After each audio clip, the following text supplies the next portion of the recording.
Hey guys, how are you all? Welcome back to my channel. Today we will see what if Naruto gets Sakura pregnant. If you enjoy, then please like, share and do comments. The pink plus was staring back at her from its plastic casing. Each test had yielded the same result. 4 pink plus S. Later, she was at an agonizing standstill. These all had to be wrong. She picked up the lightweight plastic object for a second reading just to make sure there weren't any last-minute changes. The same pink plus sign. What was more ironic was that it was same shade of pink as her hair.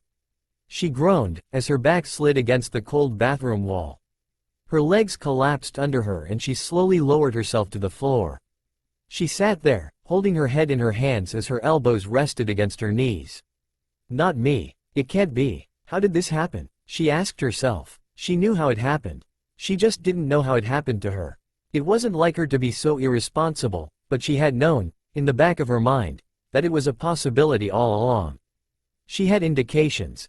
The late morning nausea, the missing menstrual cycles, and the bloating, as she deemed it, that never went away. Even Ino had noticed she had put on a few pounds, though it didn't do much to bulk up her slim frame. She hadn't even noticed the extra weight until the blonde commented about how big Sakura was getting. It wasn't unusual for Ino to notice fluctuations in others' weights. She was, after all, the most self-obsessed about being thin and attractive, as Ino always so delicately put it. The day prior, the two women enjoyed a lunch break away from the clinic. Ino had ordered a spinach salad and water to drink. Sakura, on the other hand, ordered every fried vegetable and meat that was on the menu. Ino jokingly mentioned that Sakura ate like she was preggers, to which Sakura became a ghostly shade of pale. The reaction wasn't missed by her blonde lunch companion and apprentice, who immediately began asking about who Sakura had spent the night with. Sakura had to offer Ino an unlimited supply of special weight loss tablets just to get her to shut up about it. Sakura knew she could trust Ino, despite her less than intelligent demeanor.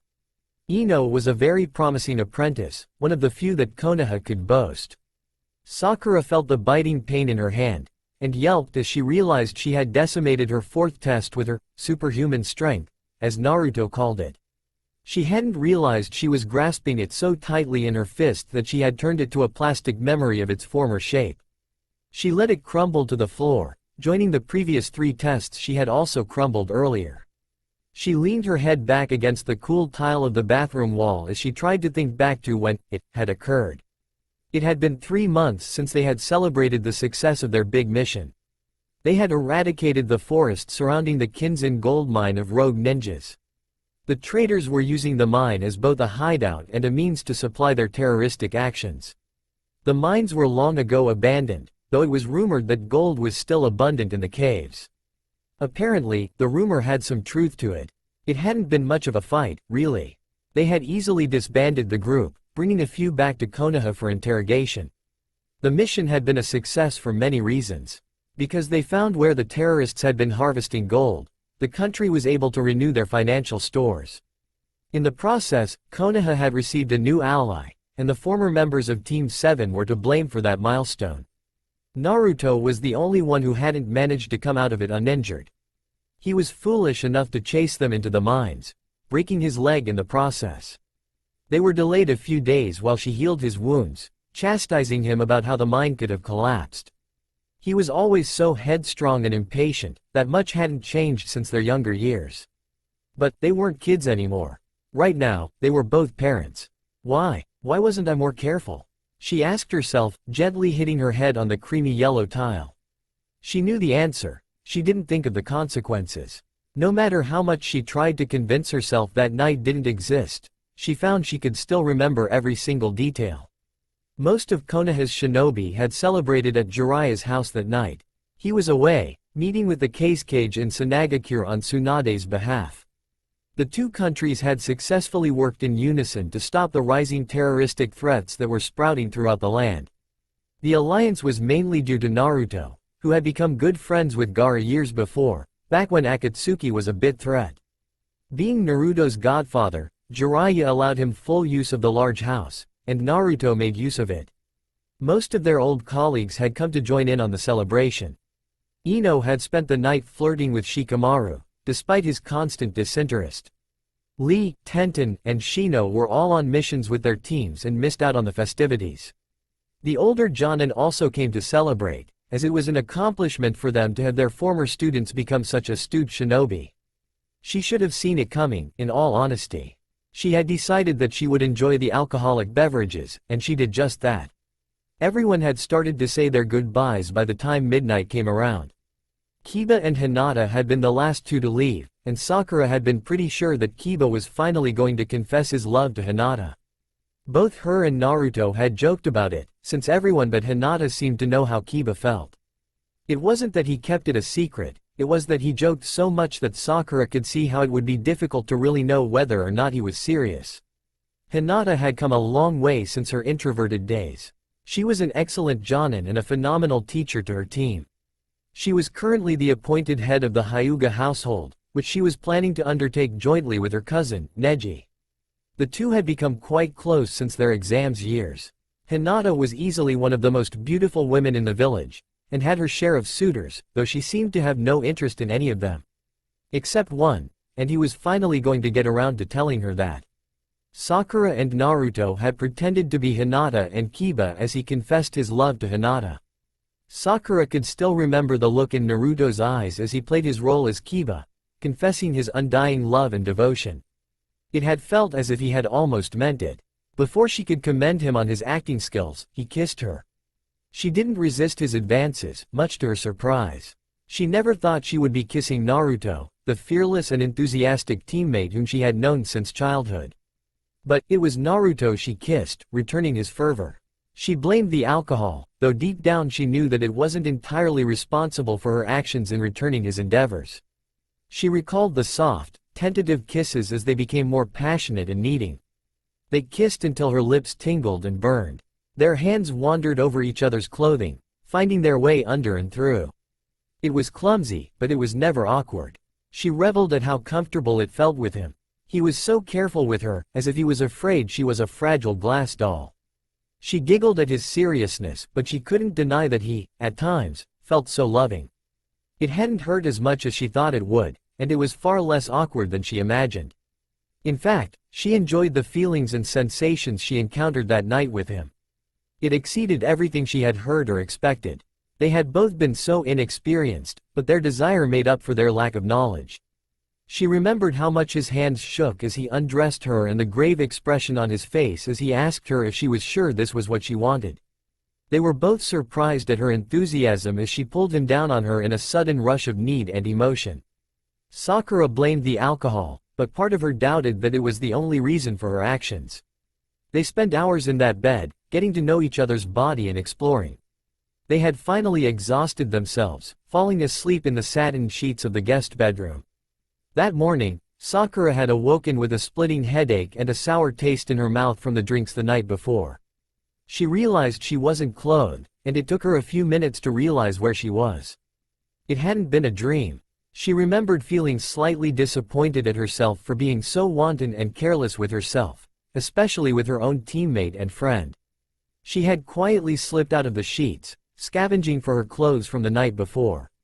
She hastily dressed, only stopping to watch Naruto's deep breaths.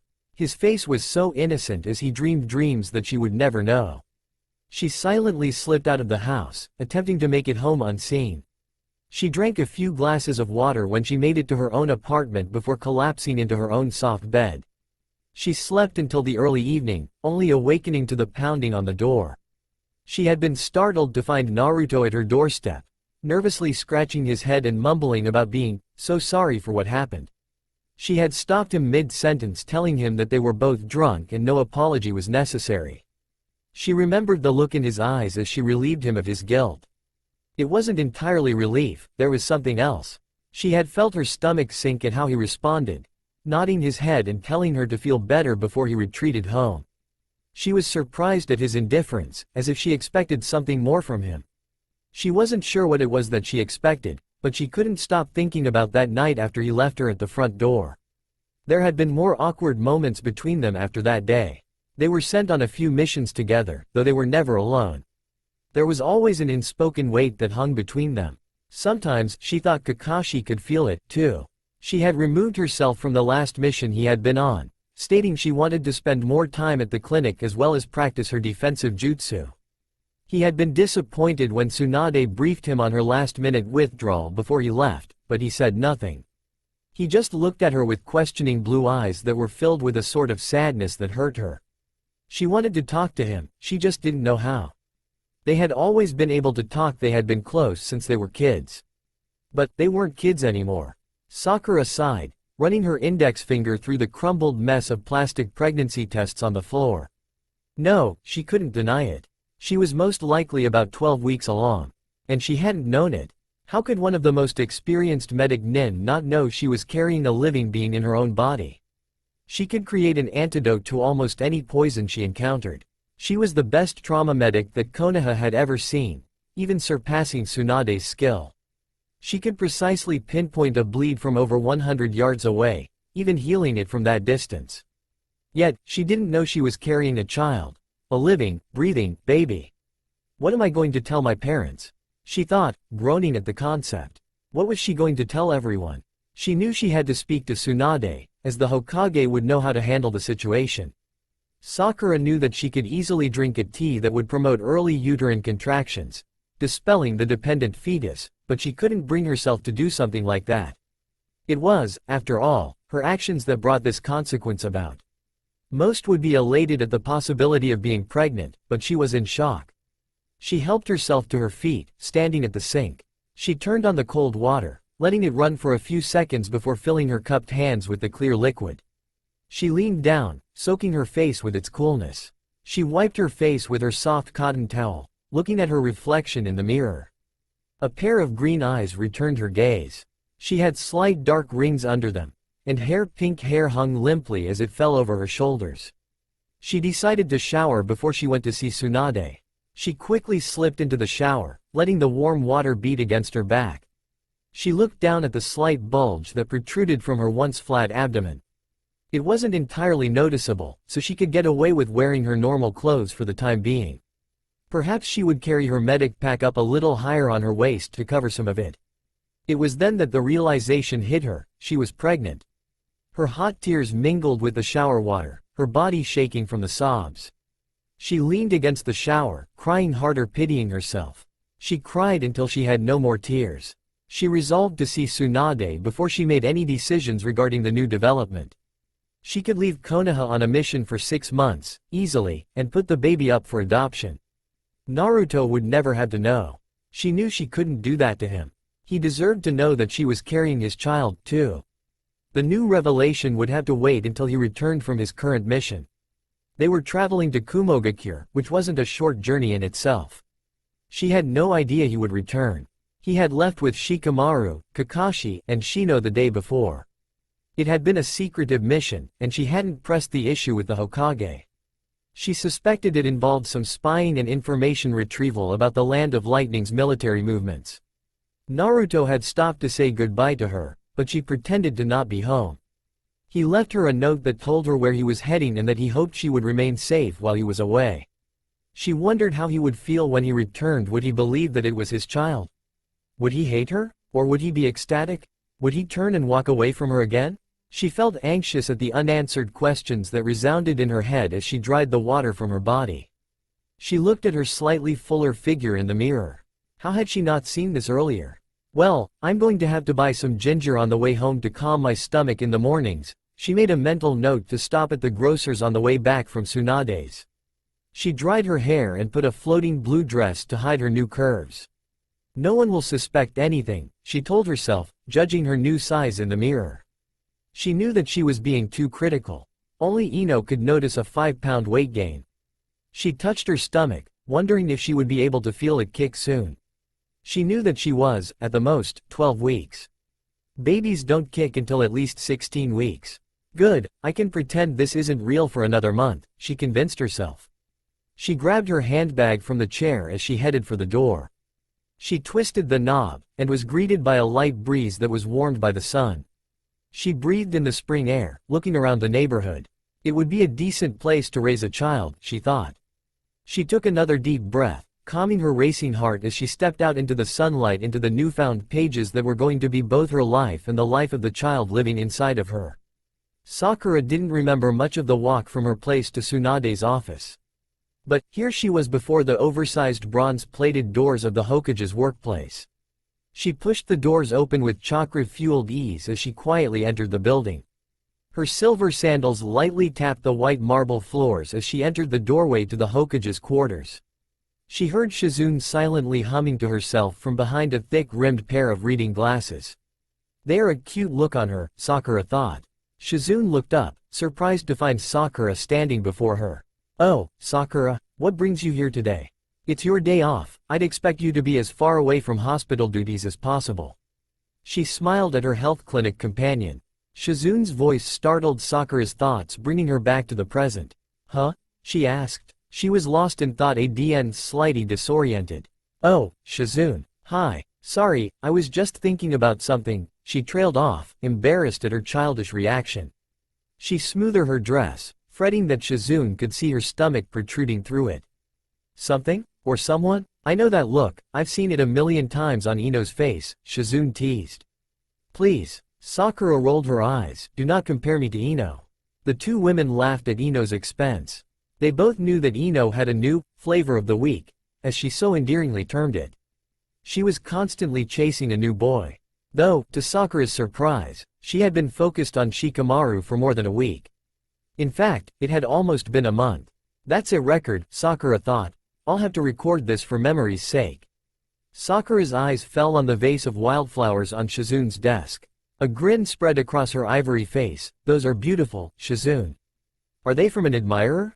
She suppressed a laugh as the dark-haired woman's face turned crimson.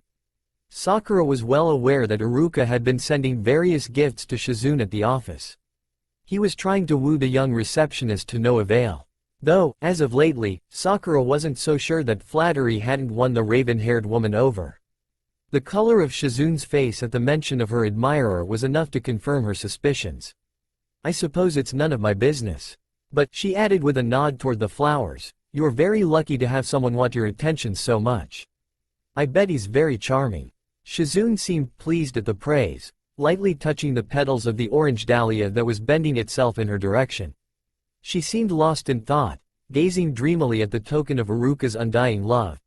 Suspicion definitely confirmed, Sakura triumphantly thought. They would be a good match, she knew. Shizune had long been devoted to Tsunade, and Iruka had been an amazing mentor to Naruto. She could think of no better match in Konoha than those two. She interrupted Shizune's thoughts. "Is Tsunade available, by any chance?" Shizune blinked a few times, realizing that Sakura was speaking to her. "Yes, we've just finished a rather long meeting." She rolled her eyes, indicating that it was a council Hokage session. Those tended to be long-winded and drawn out. "She's reading the transcript from the meeting that I typed up, I think. Go on in, she'll be happy to see you." She waved toward the frosted glass doors. "Thanks, Shizune. Oh, and tell your mystery man that I commend him on his choice of flowers." She gave one last glance toward the vase before pulling open the door to Tsunade's expansive suite. She entered, looking for the familiar blonde hair and enormous breasts. She found no one. "Hello, Tsunade?" she called out. "Sakura? I'm in here." She heard a reply from the adjacent room. Sakura swiftly walked into the side office, finding Tsunade sitting at her desk. Her bare feet were resting on the desk, and her robe was strewn across the tiny sofa on the other side of the room. Her eyes were closed and papers were sprayed all over the top of her mahogany desk.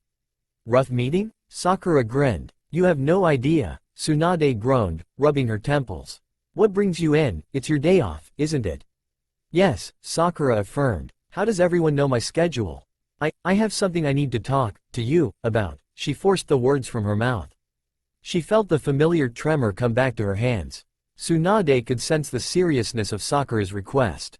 She removed her feet from the desk, rising from her seat. She walked toward Sakura, gesturing to the oversized sofa, "Of course. Please sit down. Make yourself comfortable. Is everything all right?" Sakura slumped on the couch, putting her face in her hands. She felt an overwhelming sense of frustration and immediately burst into tears. I'm pregnant." More tears followed her outburst. Tsunade listened to the news quietly. She worriedly observed her young pupil. She had known Sakura since she was barely more than 11. She was now a beautiful young professional physician in Konoha, one of its greatest assets. She was more than capable of taking care of a child. Tsunade was confident of that much.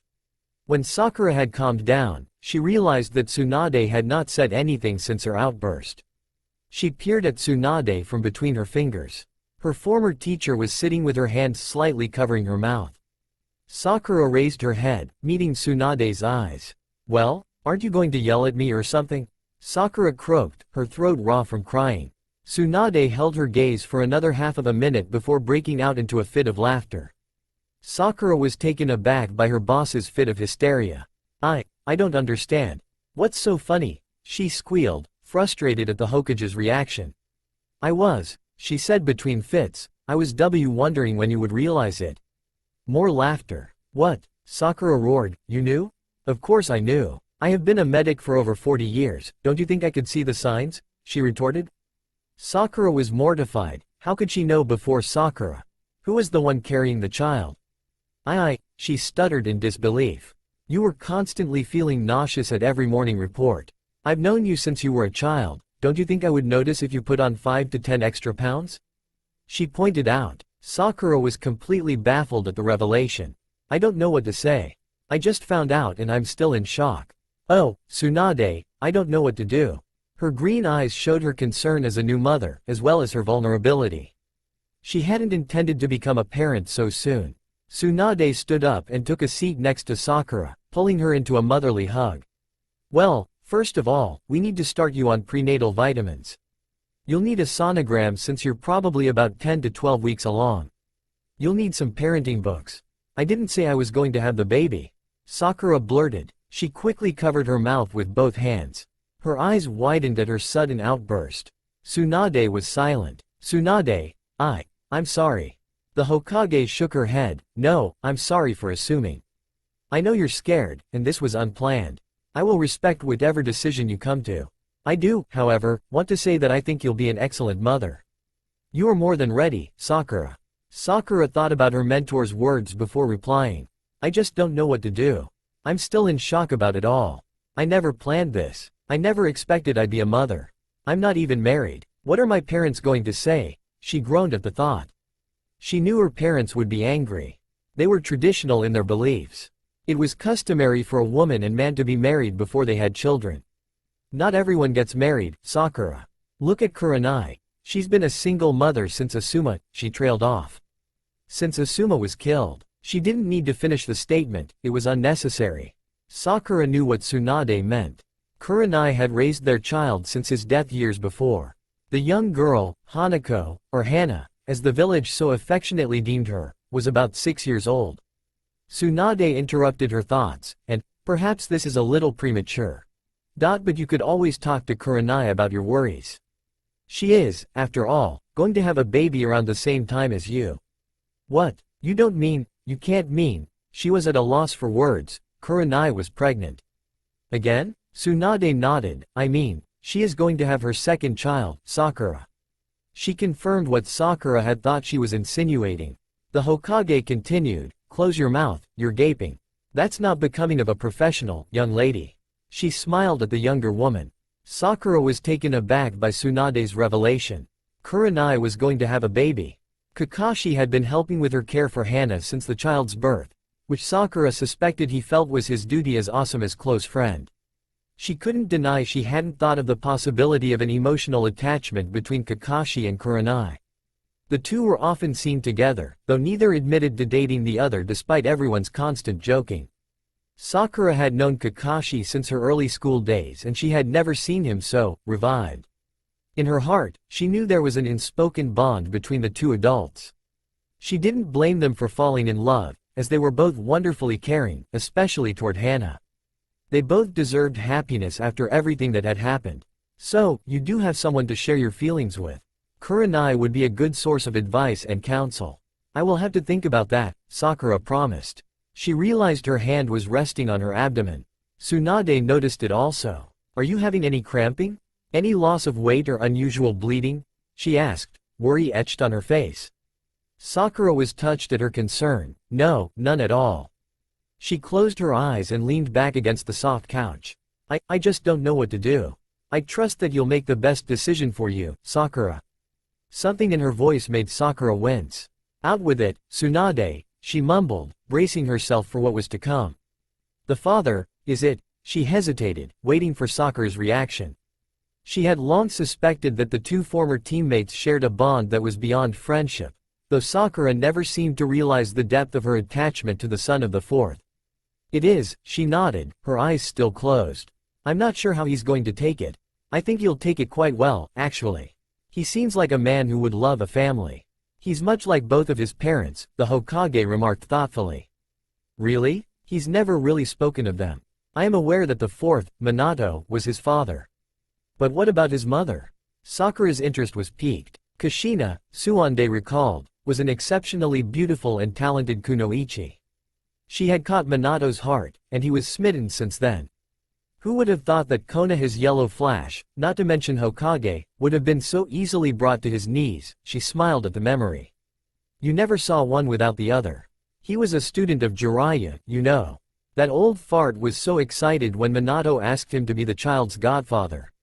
So that's why he was so interested in teaching Naruto, Sakura murmured.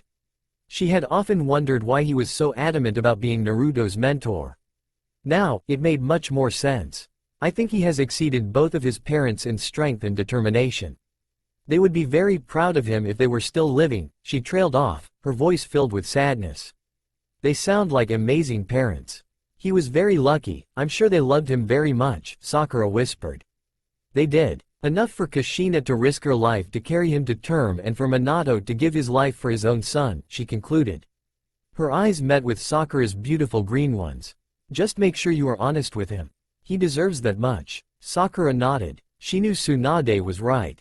If you want, I can send someone to bring him back, the blonde offered. No, you will do no such thing. Like I said, I have a lot to think about. I really need to think about what is best for both me and this child. Her hand found its way back to her slightly swollen abdomen.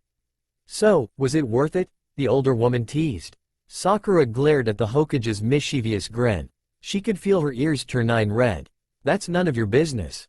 Actually, as my employee and former student, it is very much my business. I like to think of you as the daughter I never had, Tsunade pointed out. Sakura's glare turned dark. None of your business. She enunciated every word. You came to me, remember? I think I have a right to ask any questions that I want. As your physician and obstetrician, that is, she retorted. She placed a hand over the one Sakura had on her stomach. Her voice was softer, more serious. I think you already know what you want to do. I just think you need a little guidance. The tears burned Sakura's eyes as they fell down her cheeks. The two women sat in silence as the sun's warmth radiated through the massive glass wall, casting rainbow prisms of light on the ceiling. Sakura watched them spark with hope.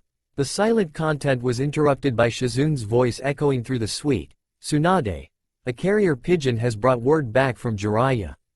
About Tsunade, that idiot. I told him to use the scroll. How difficult is it to follow directions? The fifth hissed. It was Sakura's turn to smirk. Speaking of idiots, how's the boyfriend? This time, it was Tsunade who gave the deadly glare. Hours turned into days, days into weeks. Weeks soon became months. The cool spring weather became hot and humid, announcing the arrival of summer. The people of Konohagakure planted crops in preparation for the upcoming winter. The sun smiled down on the village, helping thriving crops to bear their fruits. It seldom rained, serving only to break up the droughts that threatened to plague the country. Sakura wiped the sweat from her brow with her arm. Her pink hair was matted to her forehead, despite being held back with a headband. She plucked the small weeds from around her small garden, moving her stool around as she went. She had treated the garden like it was her child, nurturing it in hopes that it will provide her sustenance. She had planted various beans, roots and melons. She loved yams and was hoping for a few of them from her meager crop. She arched her back, grasping her side with one hand.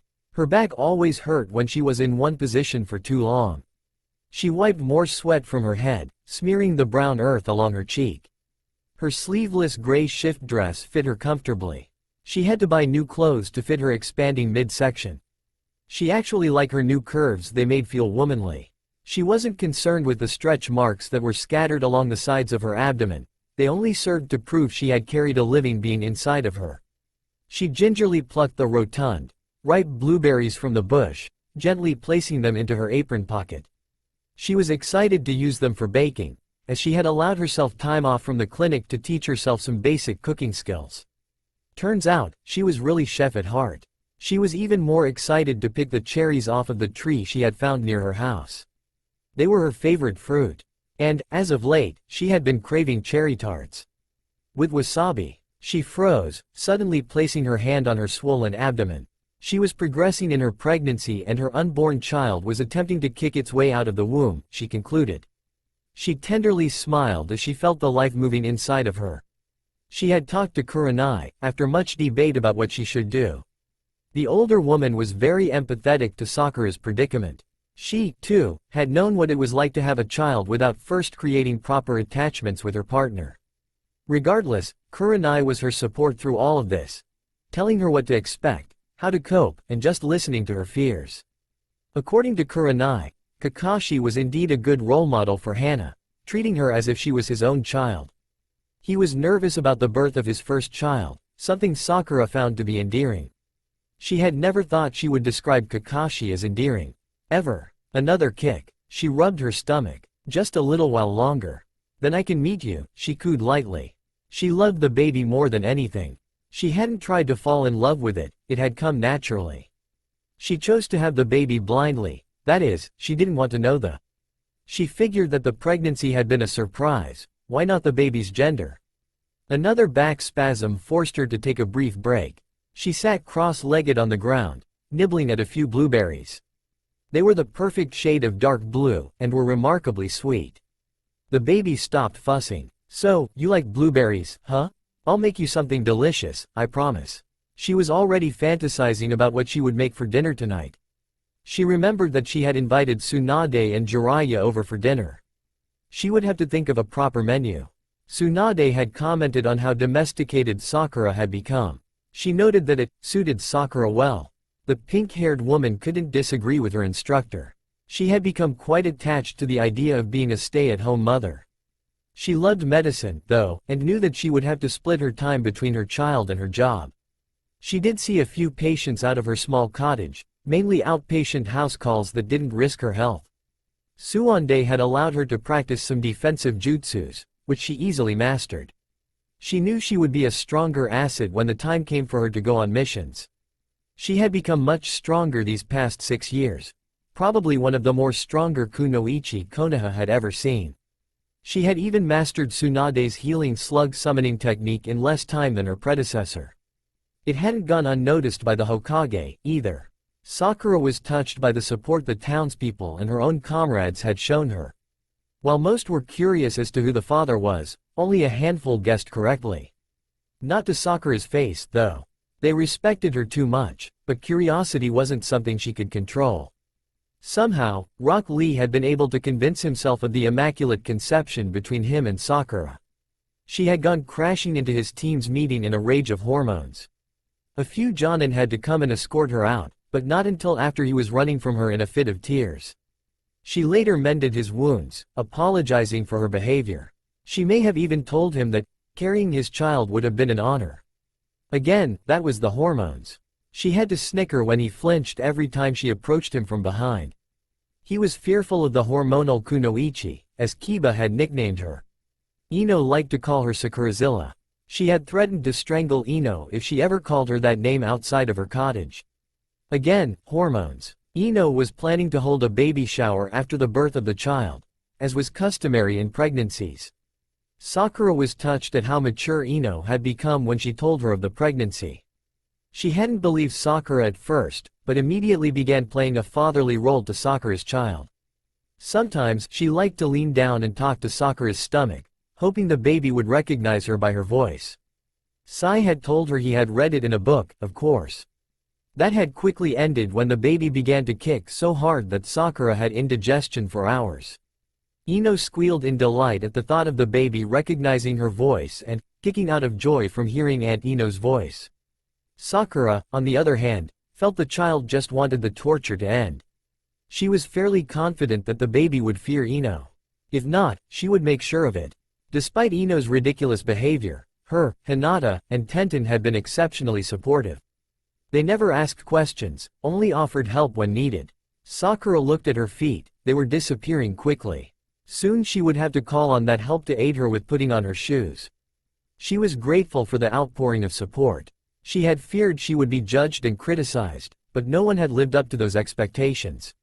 Not even her parents. She had avoided telling until she could no longer hide the growing bump.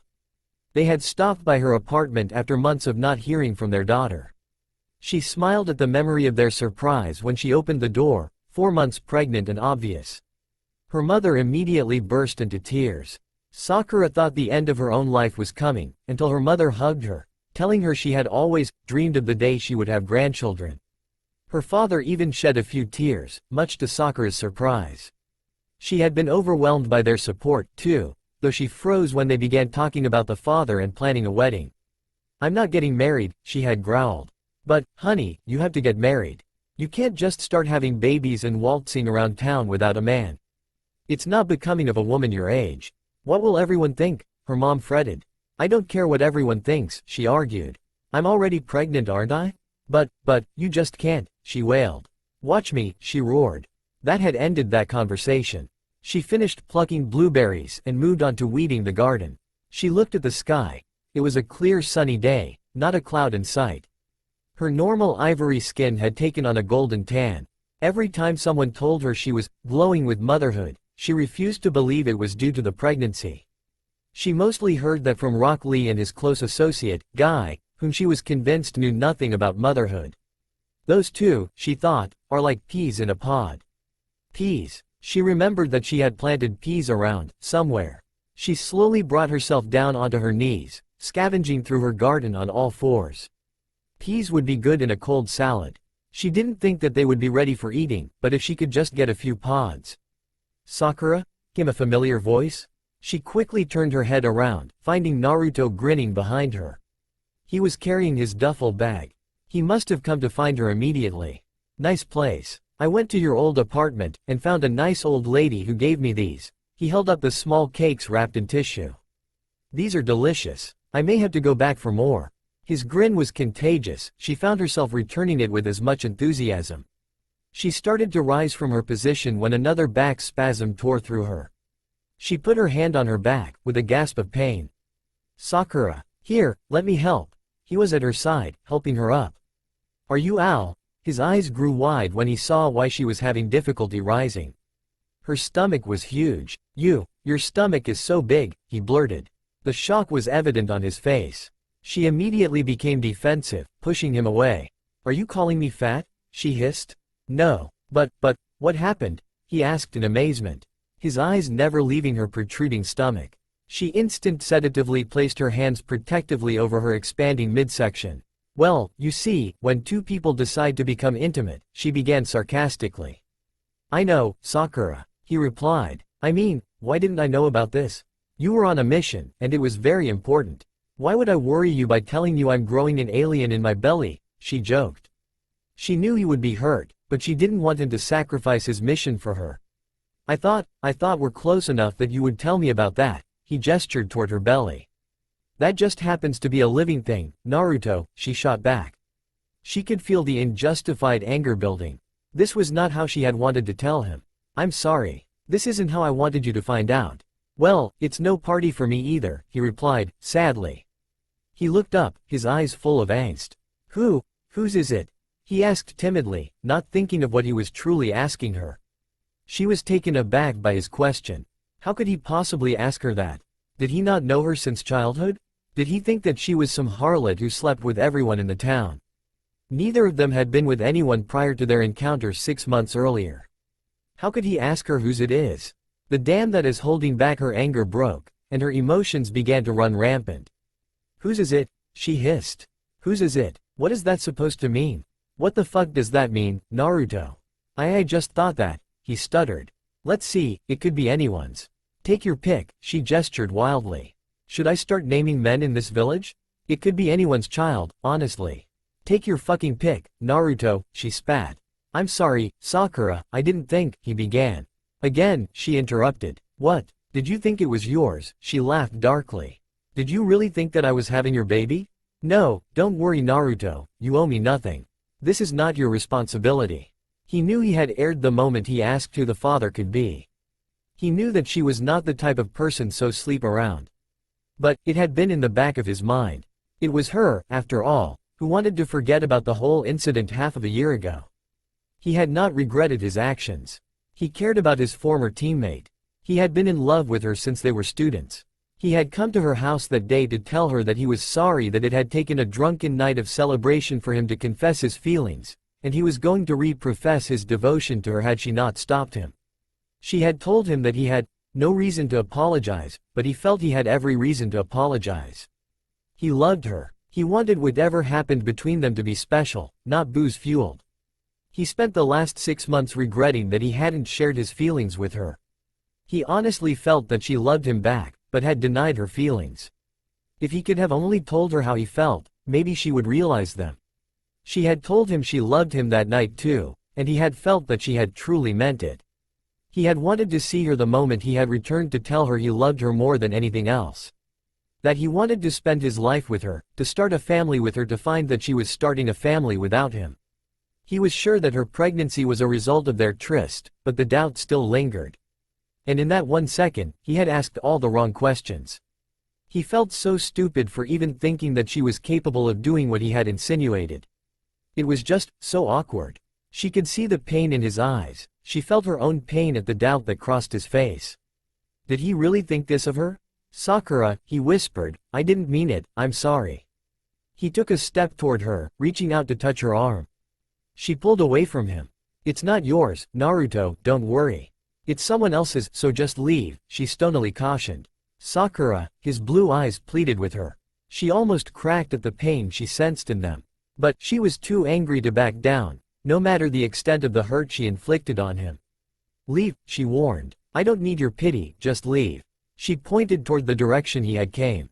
His body slumped in defeat, and she yearned to hug him and tell the truth. She stood her ground, green eyes flashing in anger. He gave her one last tortured look before turning and disappearing. She inhaled sharply in surprise at his immediate retreat. She stood there for a moment, until she was sure he was gone. She headed back toward her tiny cottage, shutting the pine door behind her. She leaned against the door, sliding along its length until she was seated on the wooden floor. She let loose the flood of tears that had been fighting their way free since his arrival. She sobbed into her apron as regret washed over. This wasn't how it was supposed to be. She cried so hard that the child within her kicked in response to its mother's sorrow. She ignored its movements, only crying harder at the realization that the father of her child might possibly hate her. Naruto hadn't slept in days.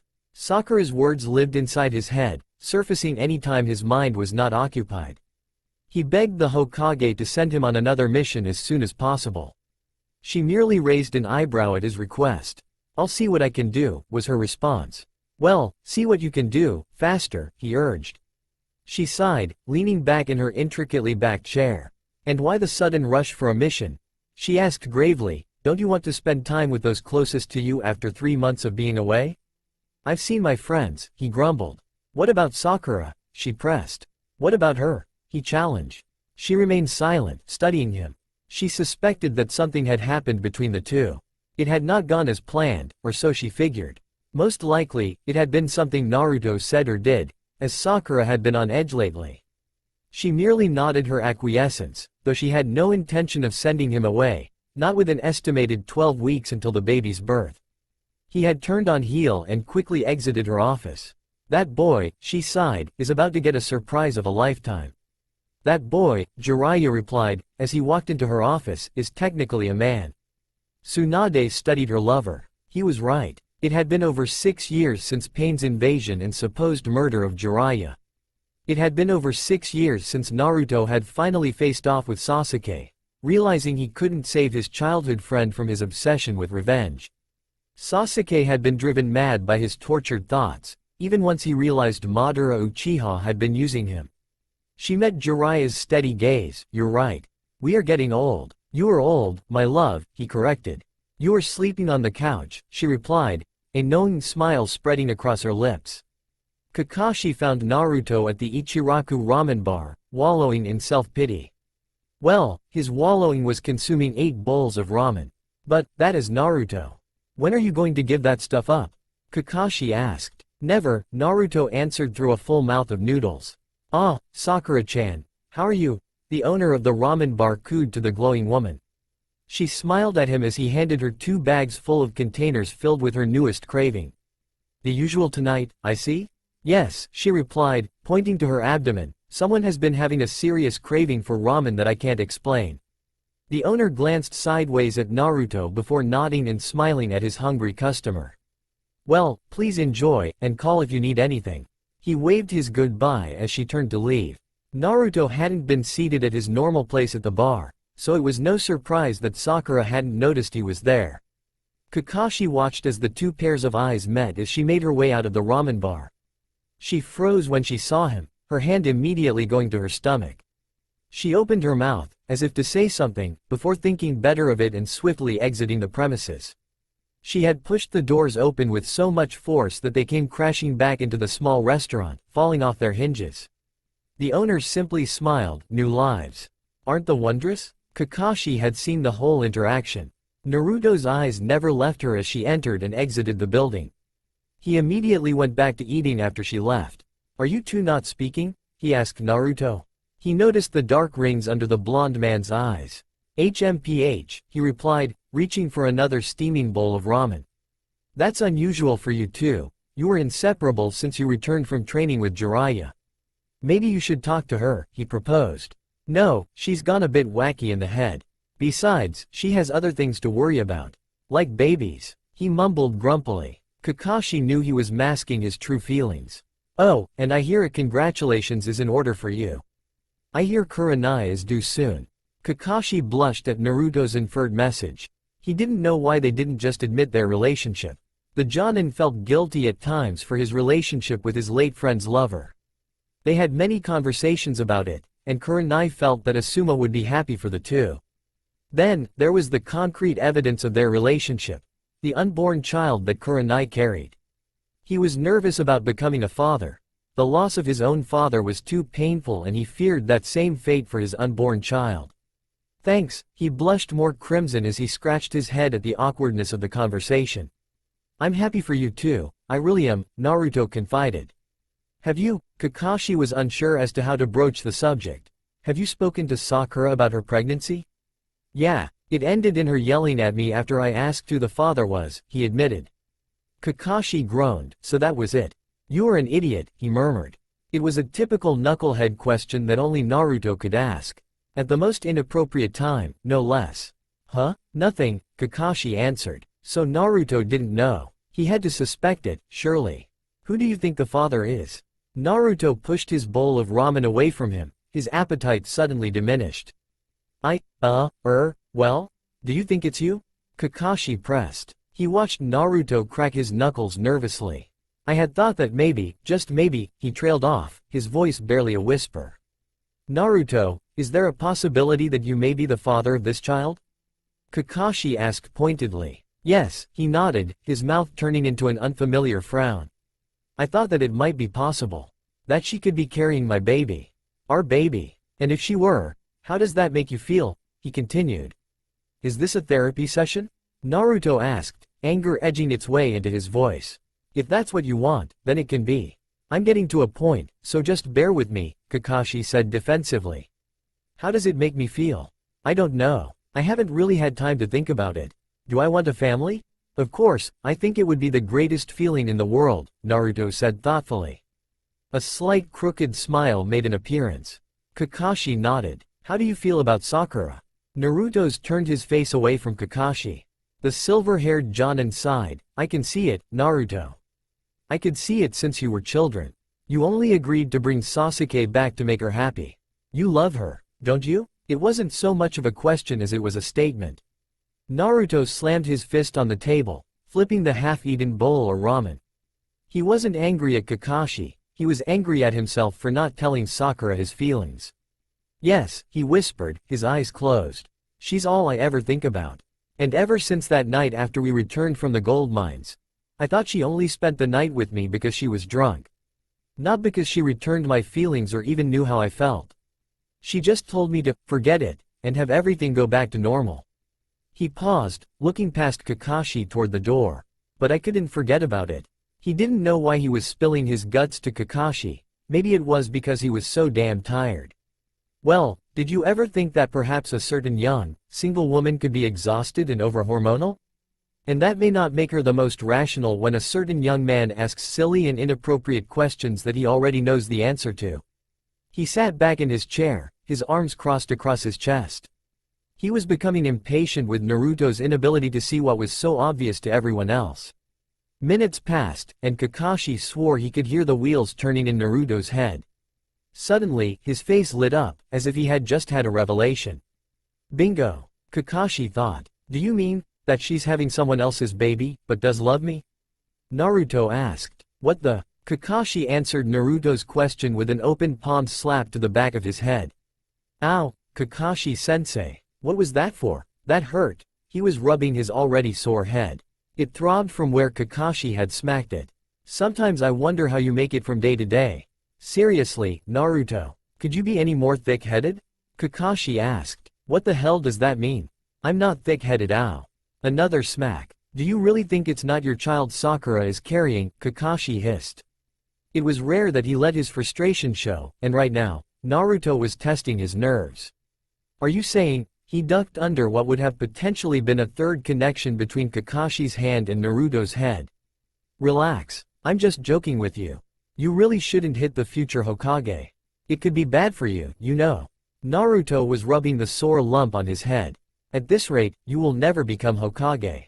Common sense is a prerequisite, Kakashi smirked behind his mask.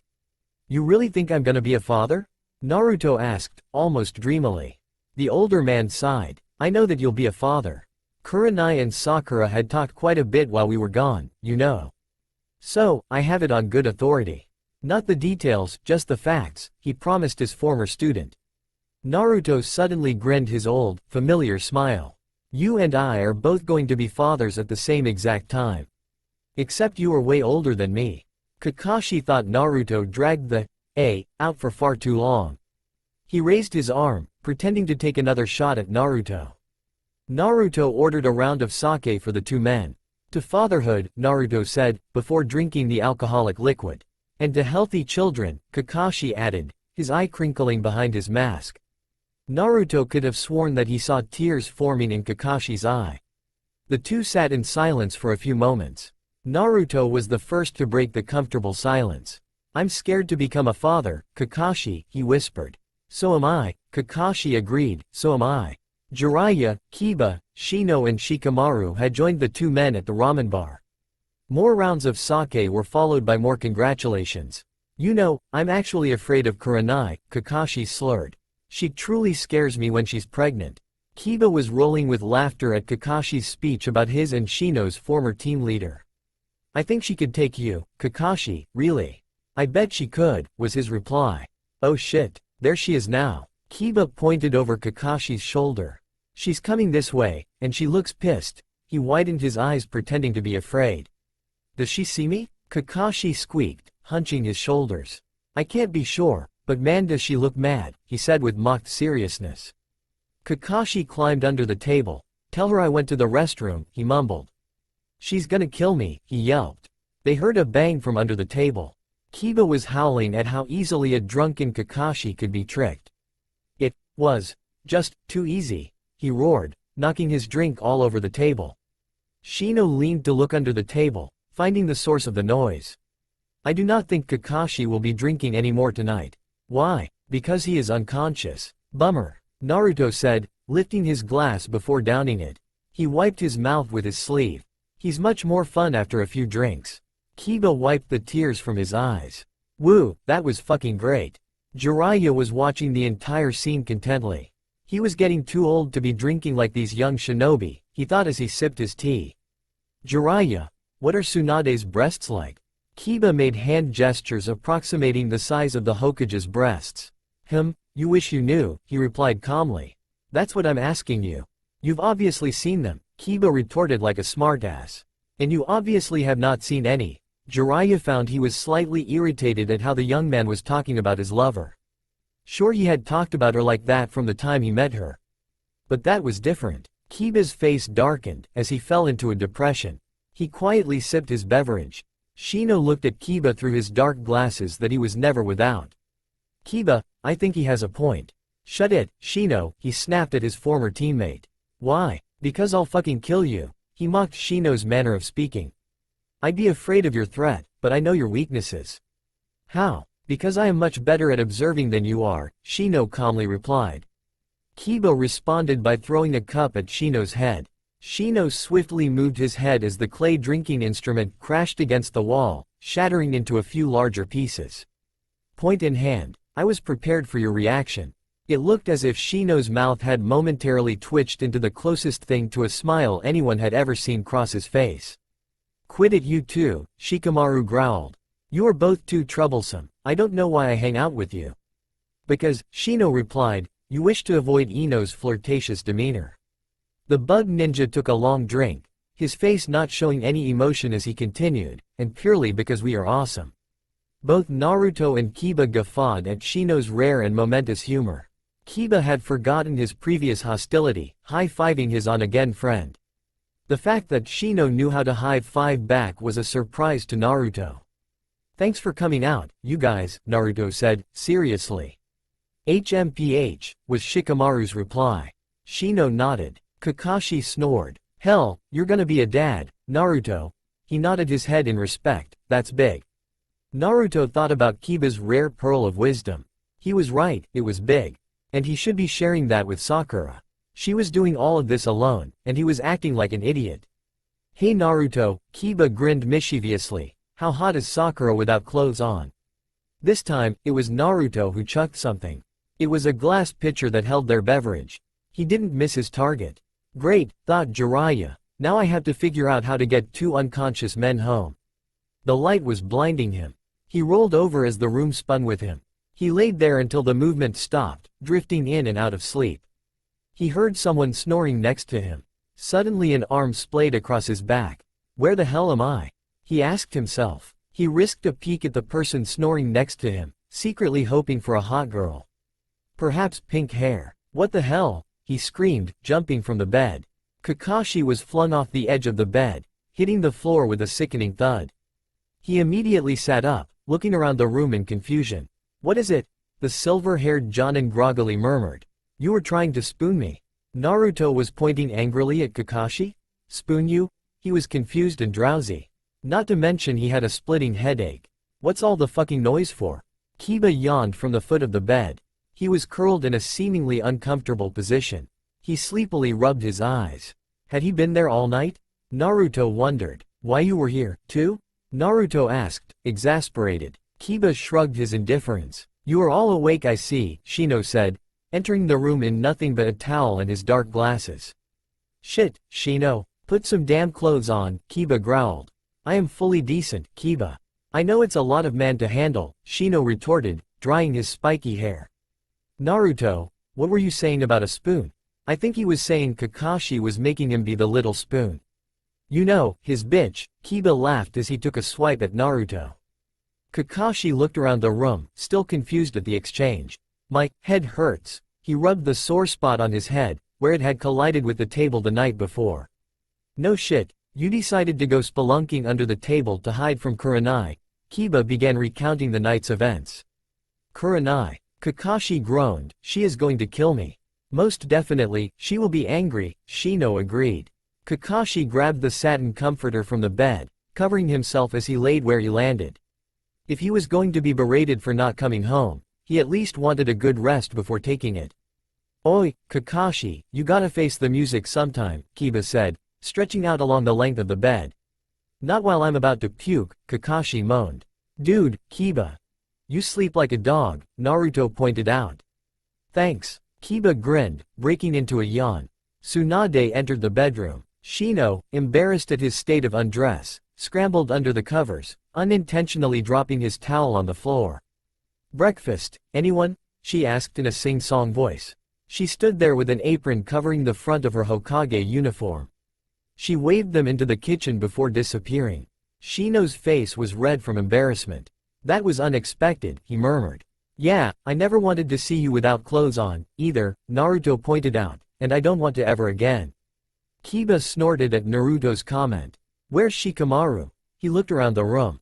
I recall him leaving the bar early last night, Shino mumbled, reaching for the towel he left behind. Breakfast, now. Tsunade roared from the kitchen. So, Jiraiya and Tsunade are screwing, Kiba mumbled. Wonder who's on top. They wearily stumbled into the kitchen to find Jiraiya drinking his morning tea and reading some documents. He looked up at the weary crowd. Good morning. Stop being so cheerful, old man, it's creepy this early in the morning. Naruto rubbed his swollen eyes. He was answered by the sound of retching into the garbage receptacle. They turned to find Kakashi vomiting the previous night's drinks. Ah, gross, Naruto muttered. Lightweight, Kiba smirked. Naruto and Jiraiya were the only two left at the table. Kakashi had swiftly exited after eating, hoping to smooth things over with Kurenai. Luckily for him, Tsunade had informed Kurenai of the events in order to calm the near-due mother. Unluckily for Kakashi, Kurenai was going to milk it for all it's worth. Jiraiya could feel Naruto watching him. After spending 3 years training the young ninja, he knew that Naruto had a question brewing in his head. Out with it, the toad sage barked, causing Naruto to jump in his seat. Jiraiya, how did my father react when he found out he was going to be a father? Naruto asked tentatively. Jiraiya looked thoughtfully at Naruto over top of his documents. He could see the worry on Naruto's face. So, he's finally wising up, the Sannin thought. He lowered the papers, choosing his words wisely. Your father, he began, Minato, he was the happiest I had ever seen him. Naruto nodded at his mentor's words, his eyes searching the room aimlessly. He wanted to become a father? I'm not sure if you were planned, Jiraiya explained, but he could not undo it if it wasn't. He loved your mother very much, and it was his greatest dream to have a family. He had shared that with me before asking me to be your godfather. Why would he pick an old perv like you? Naruto grinned. I ask myself that every day, he replied before going back to reading. Naruto paced around the garden for almost an hour, debating what he would say to her. He had to see her. He had to explain himself to her. He had to let her know he was ready to help her in any way she needed, even if it was as a friend. It hurt to think that she may not love him back, but he must tell her his feelings. He couldn't keep them hidden, as he had done all these years. No matter her response, she was carrying his child, and he was ready to care for the baby. He debated at sending a clone in his place, in case Sakura decided to decimate him. He had heard that women who are pregnant are not known for their calm nature. He had witnessed that firsthand, a couple of weeks back, when Sakura had angrily sent him away. I'm not leaving that easily this time, he promised himself. He was resolute in his decision. He walked to her house. He could see it as he came into the clearing. He hesitated at her doorstep, his closed fist wavering in front of her door. He took a deep breath. And knocked. No answer. Sakura? His voice rang out.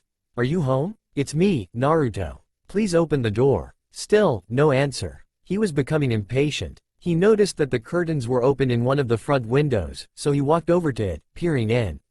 It took a few moments for his eyes to adjust to the dim light inside the cottage. He quickly scanned the front room of the ground floor. He saw her sitting, with her back to him.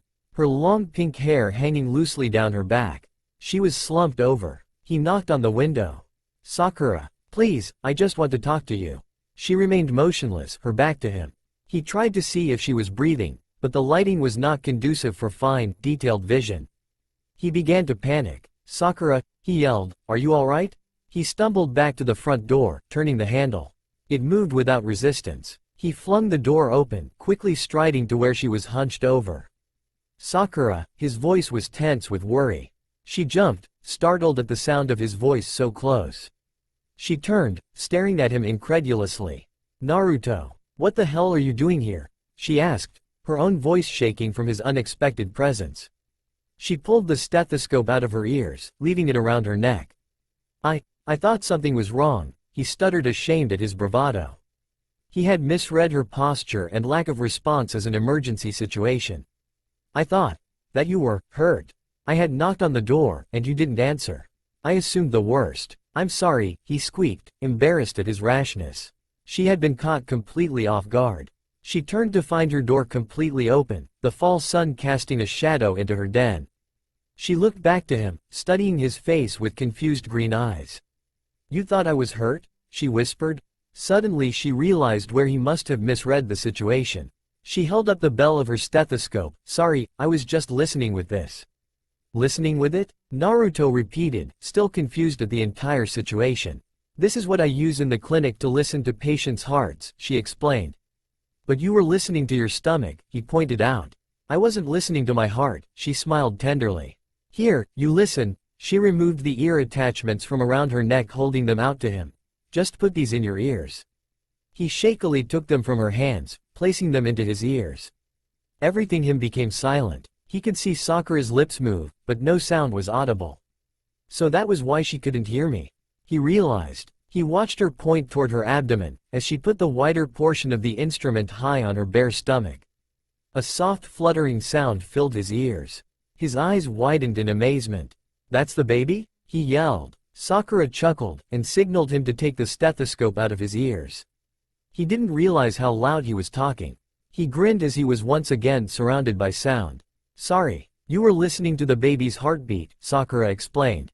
"Wow, its heart." He trailed off, thinking about the fact that there was a living being in her stomach. A living being that was half his. "Sakura," he began. She quickly interrupted him, pulling her plum-colored shirt over her exposed midsection. "Naruto, I'm sorry," she blurted. She blushed at her interruption. "I haven't been myself, and I was extremely irrational last week. I want to apologize. You didn't deserve it." He was surprised at her sudden apology. His eyes searched hers. "Sakura, it's my baby, our baby, isn't it?" He could see the tears forming. They silently fell down her cheeks. She nodded, wiping her face. She folded the stethoscope, placing it on the end table next to her chair. She winced, clutching her stomach. "What is it?" Panic. Naruto dropped on the hard wood floor, near the arm of her chair. "It's kicking," she winced again. "Does it hurt?" "Sometimes. Depends on where it kicks. Right now, I think my bladder is getting assaulted," she explained. She was touched by the concern that was so apparent on his face. Do you want to feel it?" His blue eyes widened at the prospect. "Really? Could I?" She nodded, smiling at his excitement. "Here," she took his hand, placing it over her stomach. He waited, but felt nothing. "I don't feel." "Wait," he broke out into a grin, "I feel it. It's kicking my hand. Doesn't that feel weird?" "Yeah, but you get used to it after nearly 7 months of it." "Wow, Sakura." He breathed, his eyes sparkling. "Naruto, I'm really sorry. I should have told you sooner," she murmured her apology. Blue eyes studied green eyes for what seemed an eternity. "I'm gonna be a father? Whether you like it or not," she confirmed, speaking softly. She looked down at her stomach, where her hand was covering Naruto's. He followed her gaze. He slowly turned his hand over, interlacing his fingers with hers. "You don't have to do this alone, you know. I'm here for you. With you." More tears. "I know. And this hormone excuse," he began. "It stays," she warned. They smiled at each other. "Boy or girl?" he whispered. "I thought it should be a surprise," she replied, hoping he wouldn't be disappointed with her answer. He nodded. "I think it's better that way." She sighed in relief. He rubbed his thumb over hers. "That night, when we, do you regret it?" "No, never," she whispered as he wiped the tears from her face. "But why did you insist on forgetting about it?" he asked, searching her face for answers she may not be ready to give. "I thought that it only happened because we were drinking, and I didn't want you to feel guilty about it," she explained. "If you only knew how long I had dreamed of that night. You would realize that I would have never regretted it." "Not in a million years." His eyes remained locked on hers. She knew he meant every word. She could feel it. He was never one to lie. He reinforced his words by gently brushing his lips against hers. Her heart raced as he cupped her face with his free hand. "I'm not leaving, Sakura," he whispered against her lips. Before she could say anything, he kissed her. He was hesitant at first, but the memory of her lips was quickly restored. Neither wanted the kiss to end, daring the other to pull away first. They were interrupted by a loud crash at the front door. The startled and embarrassed pair turned to the source of the noise. To their surprise, Kakashi was collapsed against the door, breathing heavily. "Sakura, can't find Tsunade, I need help." "Kurenai," he gasped between breaths. He ripped his mask down from his face as he attempted to catch his breath. Sakura was quickly on her feet. Being pregnant didn't stop her from being an agile kunoichi. What is it, Kakashi? Naruto was at her side as if he was guarding her. She cast him a worried glance. Is Kurenai alright? Naruto asked. Kakashi shook his head. Blood. Lots of blood. The baby, he croaked. His eyes told the rest. Sakura knew that Kurenai was in danger. She quickly grabbed her medical bag. Is she at the house? She was quickly the professional medic that her training prepared her for. Kakashi nodded. She put a hand on his shoulder. I'll go ahead, you catch up. She instantaneously disappeared out the door in a blur of pink and plum. Naruto followed closely behind. What's wrong? Naruto asked, matching her pace. He was surprised at how quickly she could still run. I'm not sure. She isn't due for another 4 weeks. This isn't good. I'm worried that she's in early labor. Sakura tried to explain without too much detail. Will she be alright? Naruto asked, glancing back toward Kakashi. He wasn't close enough to hear the exchange, thankfully. She stared straight ahead. I can't be sure. Not until I see her. They reached the house, finding the front door open. Kurenai was sitting on the floor, her face sickly white. She was sitting in a pool of blood, squirming in pain. She registered the arrival of the medic. Please, Sakura, save the baby, she pleaded. Her hair was matted to her forehead, her legs smeared with blood. She screamed as a gush of water oozed from between her legs, spilling out onto the floor. Kurenai, Kakashi's unsteady voice announced his arrival. Sakura knew she had to act quickly. Naruto, get Kakashi out of here. I'll be alright. She opened her bag, looking for the small blue pills. She handed them to Naruto. Here, give him these. They will calm him. Naruto nodded his understanding, closing his fingers over the pills in his palm. What are you going to do, Sakura? He asked, eyeing the bloody scene before him. Her back was to him, but her could hear the finality in her voice. I'm going to deliver Kakashi's baby. Right here, right now. Naruto dragged Kakashi outside. The older man didn't resist. Sit, he commanded, pointing to the steps outside the home. Kakashi obeyed, saying nothing as he slumped onto the seat. Naruto sat next to him. Nothing passed between them for a few moments. The blonde ninja held out his hand. Here, take these. Sakura said they would calm you down. No, he shook his head. Kakashi, please, it'll make you feel better, Naruto pleaded. He didn't like seeing his former sensei this anxious. Is the baby going to be alright? Kakashi asked, panic in his voice. Sakura knows what she is doing. Naruto nodded. Kurenai will be fine. A scream resonated from inside the house. Kakashi was immediately on his feet. Kurenai. No. Naruto yelled, grabbing Kakashi by the arm, preventing him from entering the house. I have to make sure she's alright. The baby, he said, his eyes wild with fear. She will be fine. Sakura is taking care of her. She is probably just having the baby a little earlier than planned. This happens, from what I hear. It's Sakura we are talking about, don't you trust her? His words must have reached Kakashi, because he silently and slowly returned to his seat. He laced his fingers together, putting his elbows on his lap. He leaned his forehead into his hands, mumbling quietly, if anything happens, Kurenai, baby, failed.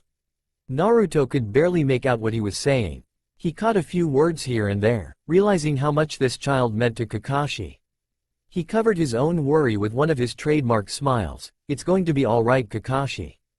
Promise. Kakashi barely nodded, staring out into the distance.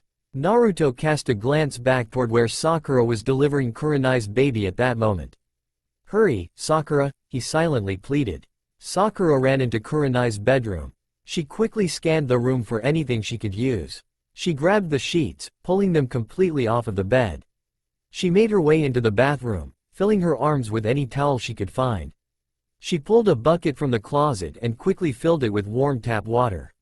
She could hear Kurenai groaning from the living room. Hurry, Sakura, she panted. Sakura was quickly at Kurenai's side, dropping the sheets and towels. She placed the bucket at Kurenai's feet. Kurenai, I need you to tell me where it hurts, Sakura instructed. Kurenai nodded, swallowing hard. She pointed to her lower abdomen. It hurts in there, she gasped as the pain returned. It's sharp, I think it's the baby. How often are your contractions? The medic pressed. About every minute or so, the older woman answered, gritting her teeth. Sakura used her chakra to quickly scan the woman's abdomen. It was as she suspected, an early separation of the placental lining. The baby was indeed in distress. Given the amount of blood Kurenai had lost, it appeared to be a very serious form of the condition. Normally it can be painful, but often there is no bleeding. Sakura remembered her obstetrics training. She had seen something similar to this her first month in the field with Shizune. They had lost both the mother and baby, and she spent days reading about the condition in order to prevent that same catastrophe again. "Kurenai, do you know your blood type?" she asked softly. She steadied her tone, so as not to scare the woman. "AB," she croaked. "Why? What's wrong?" Sakura looked her in the eye. "Kurenai, you have lost a lot of blood. I will need to replace it in order to make this delivery successful. Yes, you have to deliver this baby now. I know it's early, but the placenta has already detached itself, and there is no other way. You will need to do exactly as I tell you, do you understand?" Kurenai nodded. Her crimson eyes were full of fear. Sakura was feeling drawn into them, as if something was pulling her away from the matter at hand. She blinked. The room returned to normal, and the heaviness in her head cleared. "Kurenai, please control your genjutsu. It's, quite strong right now," she choked. "Sorry, Sakura." Sakura reached into her bag, pulling out a set of bottles. She found the one that corresponded with Kurenai's blood type. She twisted the lid open, pulling out a small scroll. She opened the scroll and swiftly activated the seal. A small, bright red pill fell into her palm. She handed the pill to Kurenai. "I need you to chew this. It will help to restore the blood you've lost." Kurenai acquiesced, before a new spasm tore through her. "Please, save my baby," she whispered. Sakura sent a pulse of chakra into Kurenai, reading the information as it returned. There was a fetal heartbeat. But, it was quick and the rhythm was abnormal. But, the heart was still beating. A good sign, she thought. The pink-haired medic quickly continued her examination. Kurenai was dilated, all she needed to do was push the baby. Sakura was still concerned about the child, and knew that they had to deliver this baby as soon as possible. She instructed Kurenai to bend her knees, placing herself near the raven-haired Jonin's feet. "On the next contraction, I want you to push. Do you understand?" Kurenai nodded, sweat running down her face. Sakura could feel the warm blood soaking through the towel that she had placed below her own knees. She could tell from Kurenai's breathing that another contraction was about to occur. Her hands were in place, supporting the arrival of the child. Kurenai screamed in pain. "Push," Sakura instructed. Kurenai groaned as she strained to push. Sakura could feel the baby's head contacting her fingers. "Okay, breathe deeply. You are doing wonderfully. Do the same thing on the next contraction. You are doing good, Kurenai," she tried to soothe the anxious mother. "Kakashi. Where is he?" she panted. "He's outside with Naruto. I thought it was best that he wasn't here for this," she explained. Another contraction. Kurenai strained, pushing against the resistance. Sakura felt the head crest through her cervix. She grasped the baby's head under the chin, pulling the child from Kurenai. She quickly clamped the umbilical cord before severing it. When Sakura hadn't heard so much as a sound from the child, she immediately knew something was wrong. She looked at the small infant cradled in her hands. It was pale and lifeless. She hit the baby's feet looking for the normal response, but received none. She felt for a heartbeat, but turned up nothing. She had just felt a heartbeat. How is this possible? She tried pushing on the child's chest for a breath or cry. Still there was nothing. Had she been too late? "My baby, is all right?" Kurenai's voice interrupted Sakura's attempts to retrieve a heartbeat or breath sound. She frantically pulled the baby closer to her body. She couldn't hide this from Kurenai. She had to do something. She pulsed her chakra into the baby, a boy, receiving a weak reply. There was a faint heartbeat. She opened the child's mouth, using 2 fingers to sweep out any debris that may have lodged in its throat. She knew it was common for babies in both premature and emergency deliveries to swallow the contents of the placenta, especially if it was hemorrhaging. She felt a sticky fluid contact her fingers, and she pulled on it. A clump of brown, vicious fluid was expelled from the child's mouth. She turned the baby over onto its stomach to help dislodge the fluid. She lightly hit the boy's back.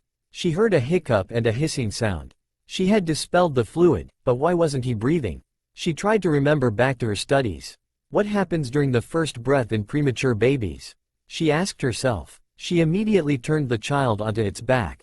She could still detect a faint heartbeat, though she knew that its tiny heart wouldn't hold out for long. The child's lips were turning blue from lack of oxygen. She used her mystical palm technique to emit a small, controlled pulse of chakra into the baby's thorax. She could feel the chest swell up almost immediately. His crimson eyes flickered open before he squeezed them shut, a small, high-pitched mew escaping from his lips. She smacked his feet again. This time, he announced his arrival with a loud, shrill scream that she was sure all of Konoha could hear. His face was turning purple from the effort. "Is that my baby?"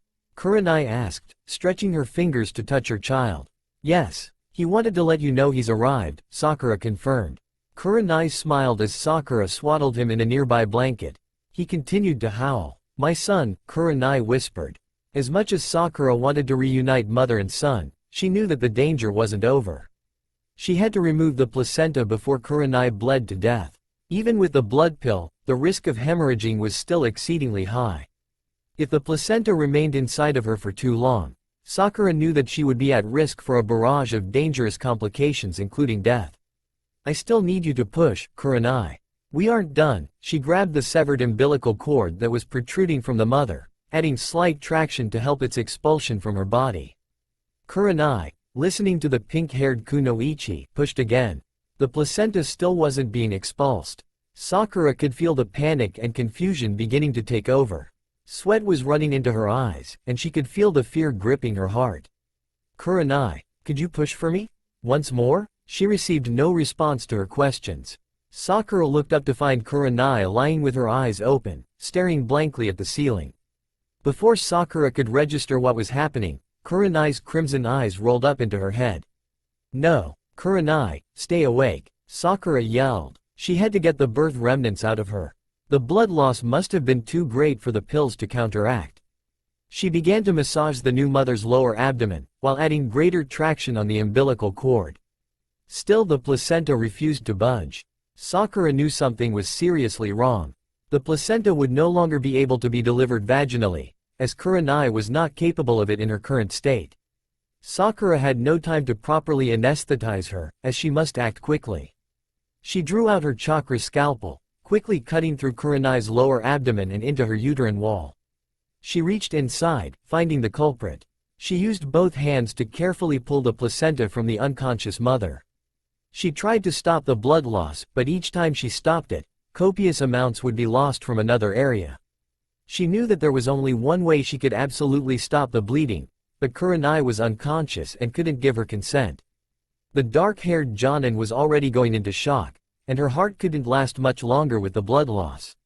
Sakura knew that delivering this baby only for the mother to die was not an acceptable outcome. She was only left with one option and she was going to take it. She intricately dissected the woman's womb from her body, cauterizing the blood supply and thereby shutting down the blood loss. She monitored Kurenai's vitals. Her heartbeat slowed and her breathing improved. The color came back to her skin, a sign that the blood pill was replenishing the lost blood. She expertly sutured the incision with special thread. It would heal much more quickly and effectively than the normal silk sutures without allowing infection. In a few hours' time, a faint scar would be the only indication of the procedure. The child's cry interrupted Sakura's thoughts. She quickly put the surgical contents in a blanket for disposal. She continued to examine the baby. A healthy baby boy, she smiled. She cleaned the blood from the floor, throwing the contaminated remains in the garbage. She also cleaned the baby, swaddling it in one of the softer towels. She was cradling the baby, checking various reflexes to ensure proper development when she heard the door open. "Sakura?" Naruto followed Kakashi into the room a few moments later. "I tried to stop him, but he used his Sharingan on me." Sakura smiled at her former sensei. "Want to meet your little boy?" "A boy," Kakashi repeated. He took a tentative step toward the child that was swaddled in her arms. He reached out to touch the baby, drawing back as if in fear of hurting the child. He looked at Kurenai, who was still unconscious on the floor. Sakura followed his gaze. "She'll be fine. She lost a lot of blood, too much. I had to remove her womb," she explained. "She won't be able to have any more children. It was the only way to save her life." "I'm sorry, Kakashi." Kakashi studied Sakura as she held his newborn son. He knew that she felt guilty for performing such a serious surgery. But, she had saved his child and his lover. He owed her his life. Thank you. You have no idea how much you have done. They are both alive. That is all that matters to me. Sakura sighed her relief. She'll be in some pain, but it'll heal within the next couple of hours. She motioned to Kurenai. They both gave me a big scare. Quote. He nodded his understanding. Thank you again, Sakura. You have become an excellent doctor. She held the fussy infant out to Kakashi. Now, I think there is someone you need to meet. He's got a nice set of lungs on him. I'm assuming he got those from his mother. Sakura had never seen Kakashi so alive. It was the only way she could describe the way he cooed at the child and cradled it. He murmured softly, touching his forehead against his son's. Upon hearing his father's voice, the infant closed his eyes and allowed himself to be rocked to sleep. Sakura felt that it was as if something changed inside of Kakashi the moment he saw that tiny being. She wondered if she would feel the same way when her child was born. She checked every so often on Kurenai's wound. A few chakra scans showed that her uterine muscles had healed. Sakura wanted to keep an eye on the abdominal wound until the skin healed completely. She calculated that it would take another hour or two. She could just as easily heal it with her hands, but given her own child's need for nourishment and energy, she would rather not risk it. Kurenai's beautiful crimson eyes fluttered open as the baby began to fuss in Kakashi's arms. Her head immediately turned toward the sound. Both Naruto and Kakashi had moved her to a more comfortable resting place, the bed. But only after Sakura had found new sheets for it, as the old ones were currently in the trash. He's healthy? She asked, reaching out to touch the infant. Her voice immediately calmed the child. Kakashi carried the infant from where he was seated to the bed, transitioning him into Kurenai's arms. She traced the infant's hairline, gently stroking his cheek. He looks like your son, she murmured to Kakashi. He whines like you, Kakashi joked. She smiled, wincing from the sudden movement. Your abdomen is still healing, it'll take a few hours, Sakura explained. Kurenai's free hand gently touched the area of the incision. I was bleeding, she faintly recalled. It felt like distant memory. Sakura nodded gravely. Yes, and I did everything I could to stop it. But it wasn't enough, Kurenai whispered, her hand over her empty womb. No, Sakura agreed. I can no longer have children, Kurenai replied, more of statement than a question. She felt different, as if something was absent. I can feel it. I'm sorry, Sakura whispered, tears filling her eyes. What for? Kurenai asked, her eyes meeting Sakura's. You saved both mine and my child's life. Without you, neither of us would be here. I'm getting too old to be having children. I think it was my body telling me to stop conceiving. I owe you everything and anything, Sakura. Don't be sorry for saving a life, 2 lives. Sakura was visibly surprised by Kurenai's response. She had expected her to feel some sort of anger or hostility at Sakura's decision to remove her womb without consent. I just feel so badly about the entire thing. You didn't even get a say in it. You did what you had to do, given the circumstances. I expected nothing less from you. As a former student, Kakashi intervened. He didn't like seeing how much this was bothering the pink-haired soon-to-be mother. The baby cooed, as if in agreement with his parents. Both of the new parents' attention was immediately drawn back to the child. Kakashi eased himself onto the bed, next to Kurenai. He slowly maneuvered his arm behind her shoulders, as she sat upright in the bed. She held the child close as he allowed the child to grasp his finger. He studied the tiny nails in amazement. Have you decided a name? Kurenai softly asked. I had hoped you thought of one. I would rather not have the decision left to me, Kakashi answered, lightly pulling his finger from the child's grasp. The baby mewed his displeasure. I think that you have been very brave through this ordeal, and having a son means a lot to you. I get a feeling you'll think of an honorable name, she smiled at her lover. He nodded. Well, I do have one in mind. Spit it out, she grinned, petting the infant's soft brown locks. His crimson eyes closed in contentment. There was someone very important to me, he was a former teammate. He saved my life, and I couldn't repay him for that sacrifice. He even gave me this, he pointed to his left eye. The one that held the Uchiha clan Sharingan, which had replaced his actual eye in injury. I think it would be an excellent way to honor his memory, Kurenai agreed. Obito, Kakashi whispered. He closed his eyes as if in silent prayer as Naruto and Sakura watched quietly. They both felt as if they were watching something important happening before them. Obito, the new mom repeated, gently prodding little Obito's miniature fingers. Kakashi faintly smiled, before gently kissing Kurenai on her forehead. Thank you, he whispered, his lips still touching her skin. He could smell the lavender in her hair, even after childbirth. It's a fine name, Hitaki Obito. She held the child up to Kakashi as she started to pull down the front of her robe. Whoa, we're still here, Naruto stammered. Well, you're going to be a father, you better get used to seeing women's breasts. How else do you think the baby eats? Kurenai smirked. She revealed a shapely breast, swollen with milk. Kakashi placed the child into her arms. Obito instantly finding the nipple to suckle. How does he know how to do that? Naruto asked, staring incredulously. They just know, Kurenai smiled, watching Obito fondly. Does it hurt? He continued. It's different, she explained. It can get sore, at least that was what I experienced with Hana. She turned to Kakashi, is she still with Shizune? Kakashi nodded. Sakura, are you going to feed our child like that? Naruto pointed, his eyes still on Kurenai's breasts. His blatant staring wasn't missed by Sakura, who was amused at his almost childish preoccupation with Kurenai's chest. It was Kakashi who interrupted. Naruto, could you do me a favor? Huh? He said, finally tearing his eyes away from the suckling child. Quite staring at Kurenai's breasts, he said. Naruto and Sakura were slowly walking back to Sakura's. The sun had set hours ago, and the fireflies were lighting the way along the path back to her house. Can you believe it? They actually asked us to be godparents.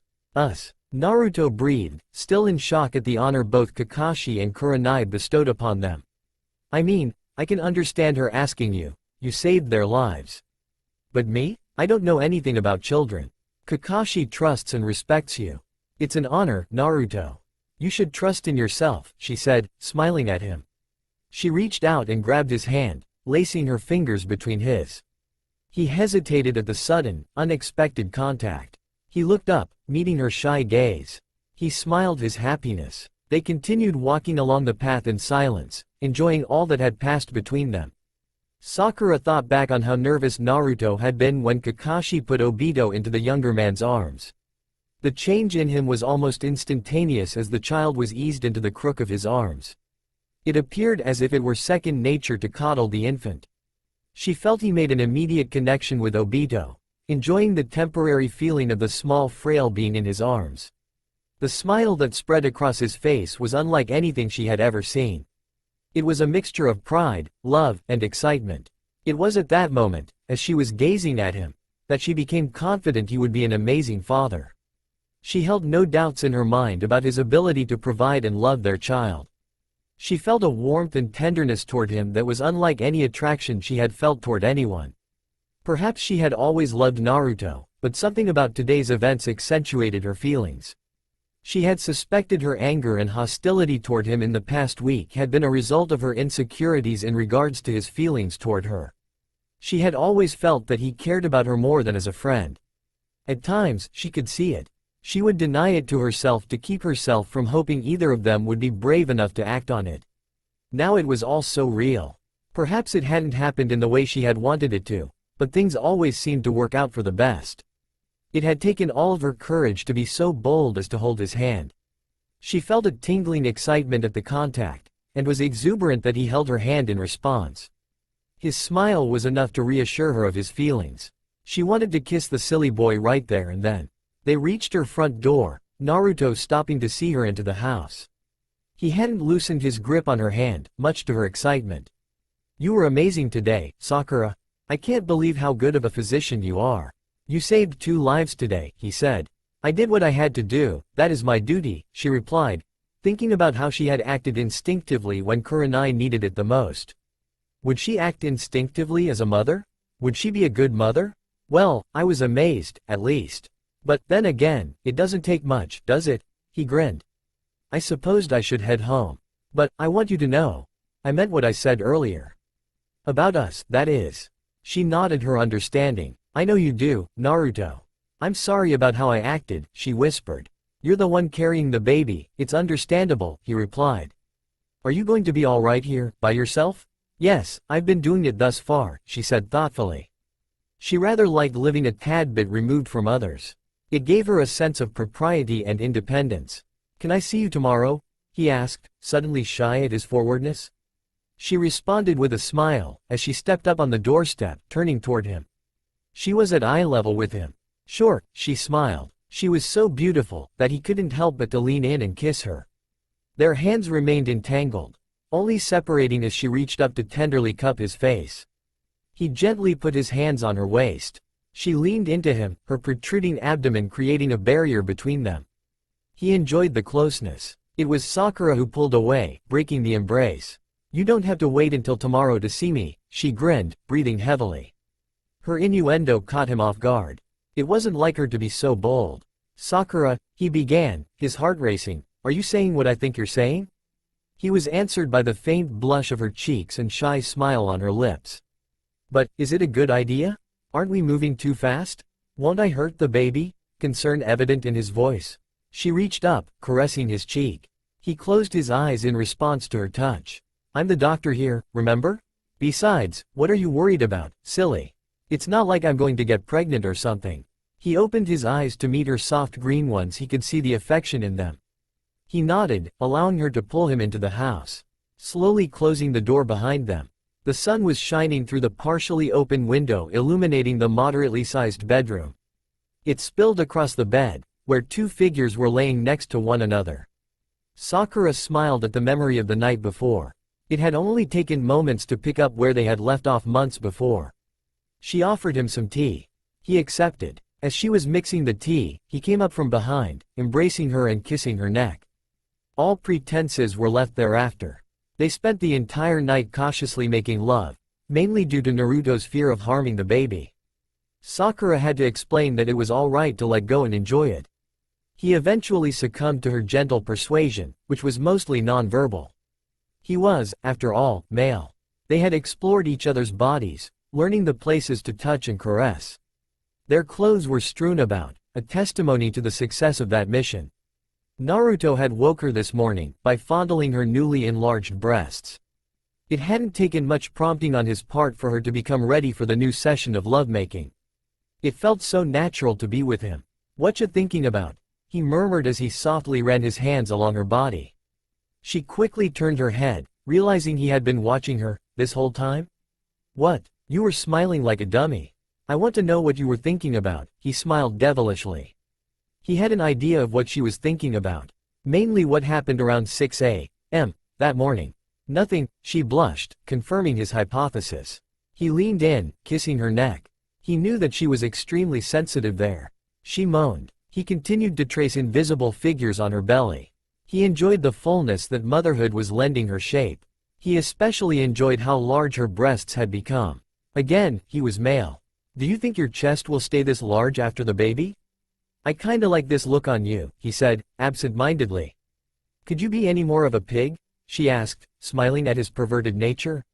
"You're turning into a certain Sanin I know." Please don't compare me to that pervy sage," he groaned.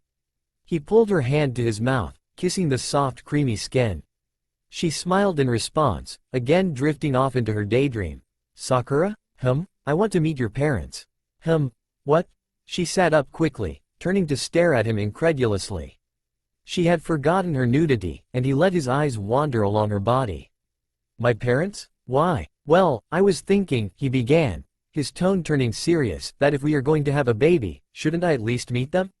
She remained silent. She couldn't fault him for his rationale.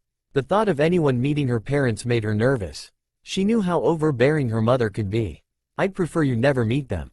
Ever. I'm going to be around a lot more, so I'll have to meet them at some point." "So why not now?" Checkmate. He had a point, and she knew it. She looked into his eyes, they were full of earnest and concern. He really wanted to make a good impression, didn't he?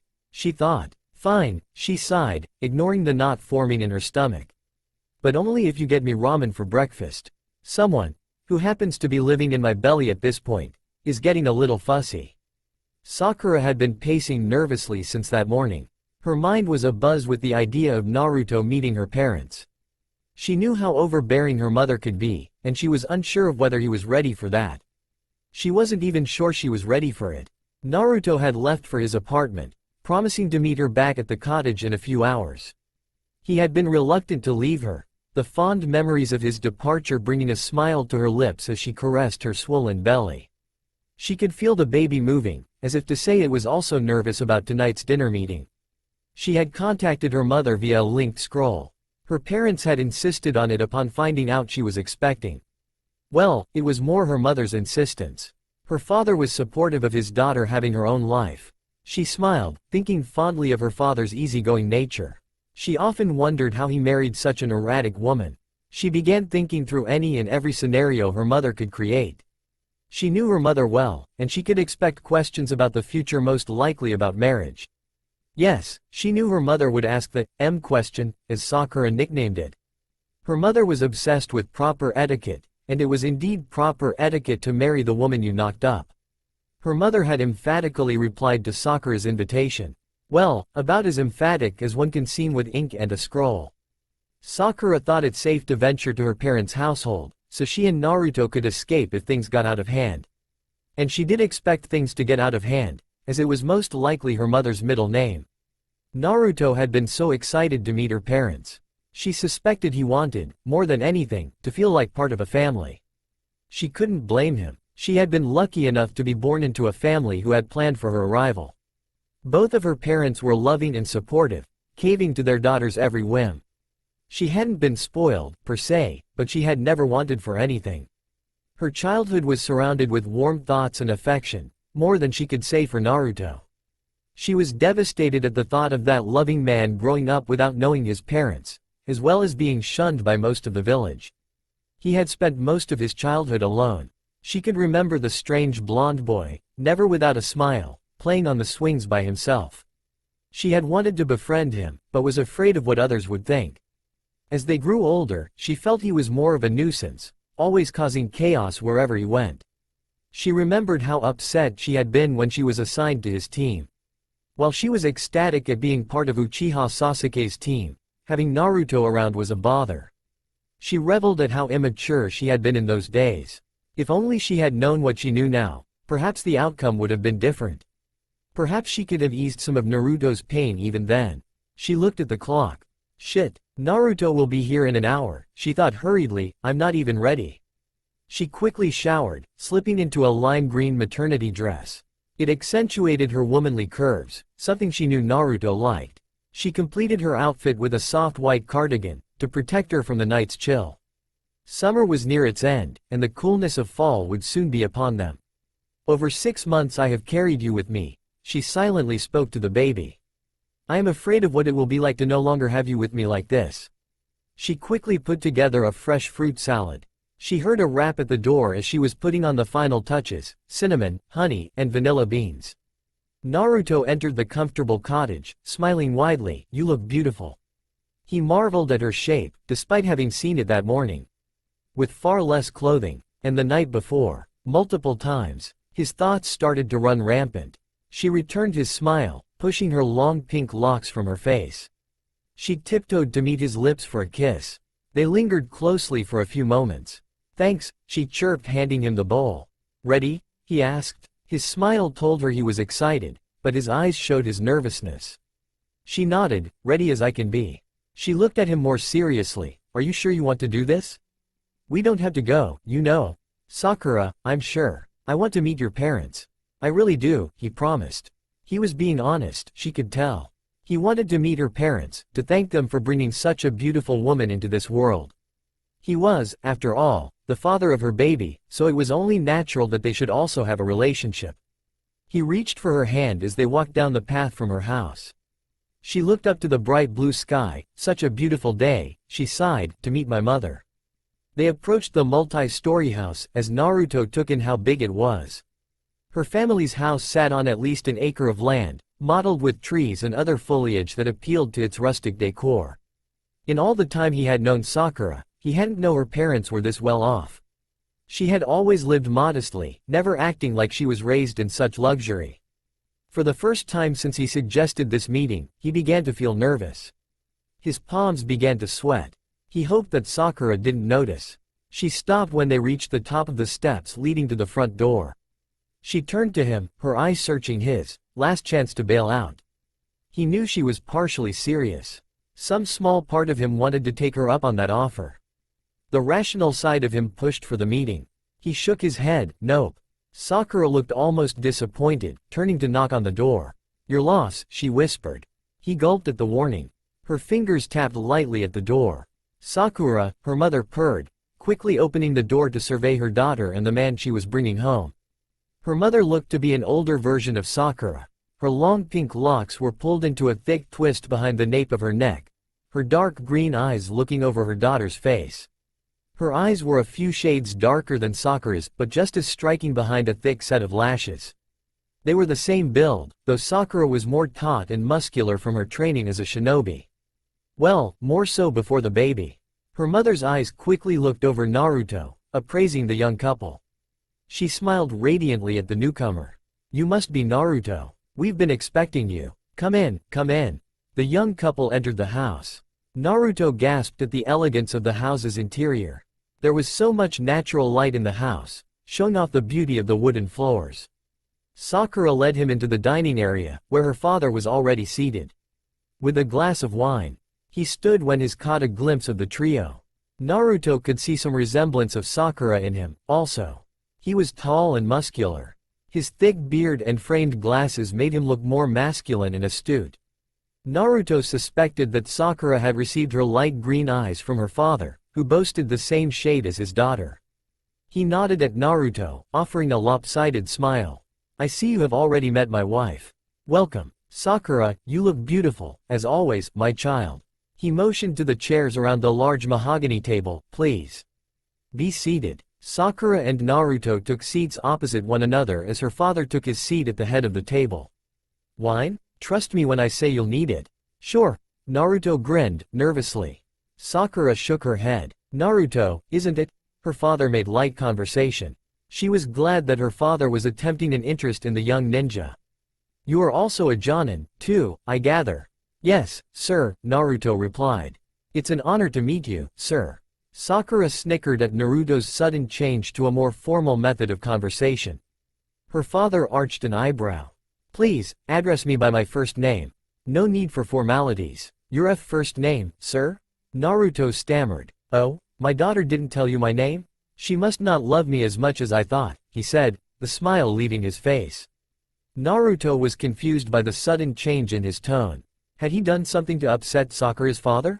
Sakura smiled. Daddy, quit teasing him.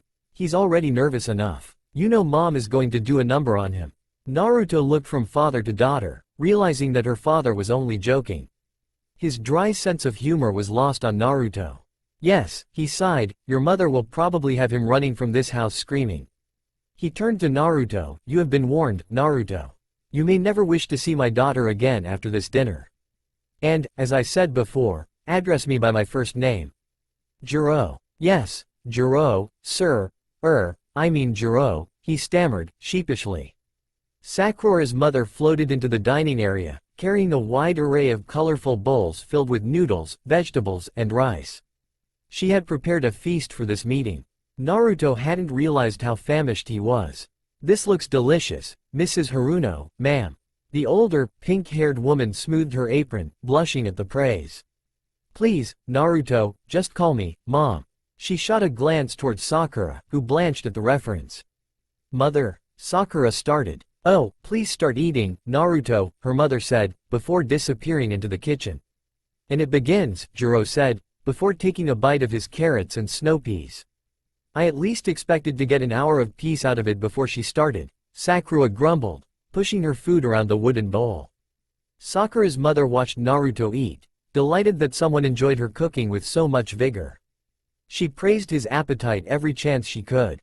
Sakura rolled her eyes at her mother's blatant fawning over the young shinobi. So, Naruto, are you excited? She began, leaning toward him, as if they had been good friends for some time. Mother, Sakura warned. Her father chewed thoughtfully, ignoring his wife's tone and insinuations. What? Sakura's mother asked, eyes wide with innocence. I only wanted to know if he was excited for the arrival of the baby. She pushed a bowl of rice noodles in his direction. Wow, Mrs. Haruno, I mean, Mom. This is all so good, Naruto spoke, his mouth full of food. Oh, thank you so much, Naruto, she squealed at the praise. Sakura could actually see her mother attaching herself to the man she thought would someday be her son-in-law. She has another thing coming, she thought furiously.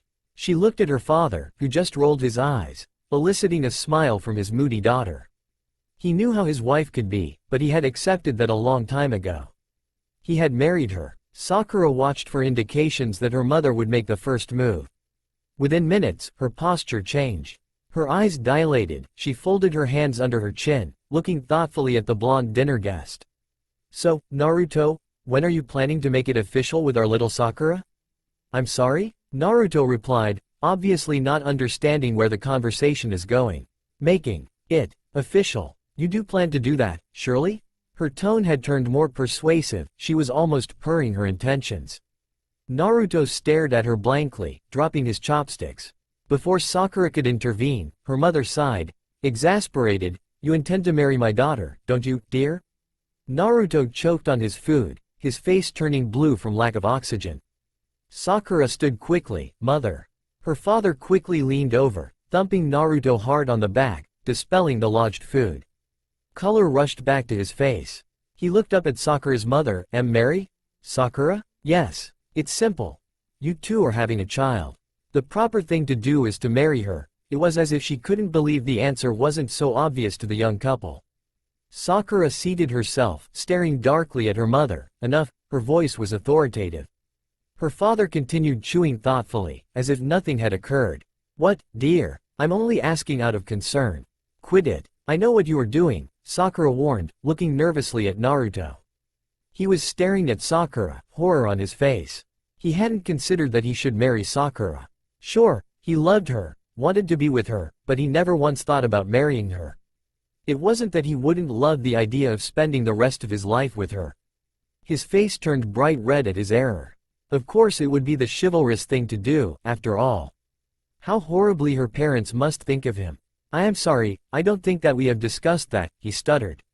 "And we aren't going to," Sakura hissed, pounding her fist on the table. It collapsed in a giant heap, all of the tableware falling with it. Sakura's mother sighed. "Look at what you have done. All I was trying to do was help." Her mother dabbed her mouth with a napkin. Her father was still chewing thoughtfully, his bowl in his hand. He had somehow expected the debacle, obviously prepared for it. Naruto wondered if he could act that disinterested with the two women arguing with one another. You have to face the fact that you made a mistake, and the only way to fix that mistake is to marry one another. Sakura was getting angrier by the minute. "If you are insinuating that my baby is a mistake," she spat. "I was saying no such thing."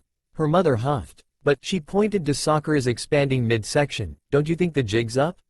"I'm sorry, Daddy, but I think it's time we called it a night," Sakura said as her chair scraped across the floor.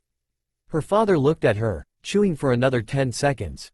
Naruto was trying to disappear into his seat, though it was proving unsuccessful. He had never wished to be more like Yamato, until now. "Naruto, I think it's time that we left." She turned to leave, as Naruto was left unsure of what to do. As he was about to get up from his seat, Juro's baritone voice interrupted Sakura's departure. "Don't you think, honey, that you should stop being so hypocritical?" "Dear, don't be silly," Mrs. Haruno began. He continued, interrupting her nervous chatter. "Why should they make the same mistake we did? Marrying simply because she is with child?" Sakura spun, looking incredulously at her father. She had never heard him speak so candidly. Naruto's jaw dropped to the floor. Mrs. Haruno covered her face with her napkin. "Juro." He reached over, affectionately patting her hand. "While we may have been lucky enough to love one another, don't you think it would be better for these two to make that decision on their own?" His wife's face reddened in embarrassment at her husband's memory of their own little predicament over 2 decades earlier. They had foolishly rushed into a marriage, only to lose the child a few weeks later. No one had suspected the pregnancy, and no love was lost with their impetuosity.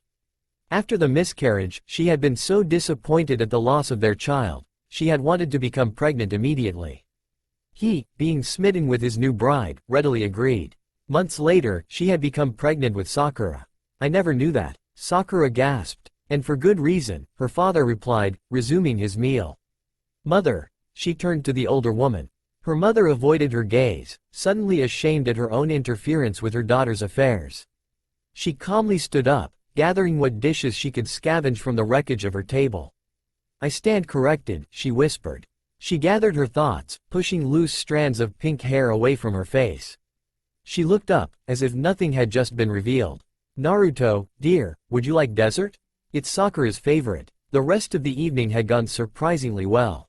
Her father and Naruto had seemed to get along quite remarkably. Her mother even seemed to truly take a liking to him. They had said their goodbyes, her parents inviting Naruto to come for dinner, anytime. They had walked most of the way home in silence. Sakura sneaked sidelong glances at her companion, wondering why he was suddenly so sullen. Is something wrong?" she asked softly. "Huh?" he asked, looking as if she had just interrupted some very deep thinking on his part. He could see the concern written on her face. "No, nothing," he offered a weak smile, pulling her hand into his. As they reached Sakura's cottage, he stopped at the steps leading to her door. Sakura, do you think we should get married?" he whispered. "Married? Us?" she asked, shocked. So that was what he was thinking about. "Naruto, please don't let what my mother said get to you.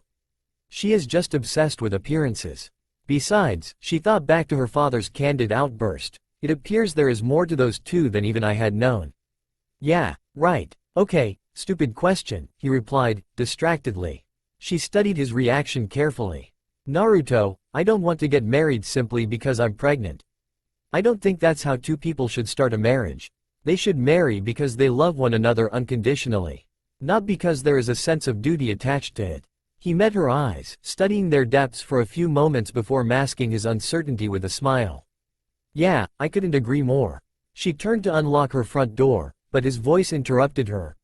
Sakura, do you mind if I go home tonight? I have something I need to do in the morning, and I think it would be easier to just sleep there tonight. If you don't mind, that is." She felt hurt at his rejection. Had my parents scared him that badly? Enough that he no longer wants to be with me? She silently panicked. His words stung her to the core, and she couldn't quite place why that was. "It's okay, Naruto, you don't have to ask me. I'm not in charge of you," she smiled sadly. He quickly kissed her lips, without the fervor he had so adamantly displayed the past couple of days. She was confused at his sudden change of mood as he quickly disappeared down the path. The frustration was unbearable. Had she done something wrong? She sobbed into her pillow, her emotions getting the best of her. It was the last thing on her mind as she quickly drifted off to sleep. It was dusk, and Naruto still hadn't come by the cottage. Sakura lazily stirred wildflower honey into her tea. She hadn't felt like eating much today. She was unsure if that was due to her anxiety about Naruto's absence or due to the baby growing inside her. Had her mother successfully traumatized him? She had known Naruto all of these years, it wasn't like him to be so easily spooked. But something about how differently he had acted after leaving her parents' house had unnerved her. It wasn't like him to be so sullen. She knew that her mother could have that effect on, well, anyone. She was always trying to wedge herself into Sakura's life, telling her how to live. Sakura was used to it, unlike Naruto. She sighed, poor Naruto. He was probably never going to speak to her ever again, regardless of the baby. She chuckled softly. She knew he would never do something like that. Not her Naruto. Her parents had visited her earlier that day. She was surprised to answer the door, only to find her parents standing there. Her mother looked at her sheepishly, while her father smiled calmly. Minutes passed before her mother meekly stated her apologies for the night before. Sakura had smiled, returning her mother's unsure hug. Of course she would forgive her mother, as she knew it was all done out of love. She hugged her father, whispering into his ear, "What did you use to bribe her in order to get her to come here and apologize?" He had hugged his daughter more tightly. "This was all her idea," he whispered back. She had been startled at his confession as her mother walked into the tiny kitchen, immediately beginning to wash the few dishes in the sink basin. She studied her father's face, but it only told her that he was being honest. "She loves you," he murmured, before following his wife inside. "Yeah, I know. Sometimes she has a weird way of showing it," Sakura sighed. She really couldn't fault her mother. Not after what her father had shared the night before. "Mom, stop cleaning," Sakura warned. "I just thought I'd help since I'm here," her mother chirped, peering into the other rooms. "Where's that nice young man from last night?" The look on Sakura's face pained her. "I'm sorry. I had hoped I wasn't too brash for him." I doubt you could have scared Naruto that badly, Sakura smiled, weakly. Mrs. Haruno studied her daughter's face. He's a good man, Sakura.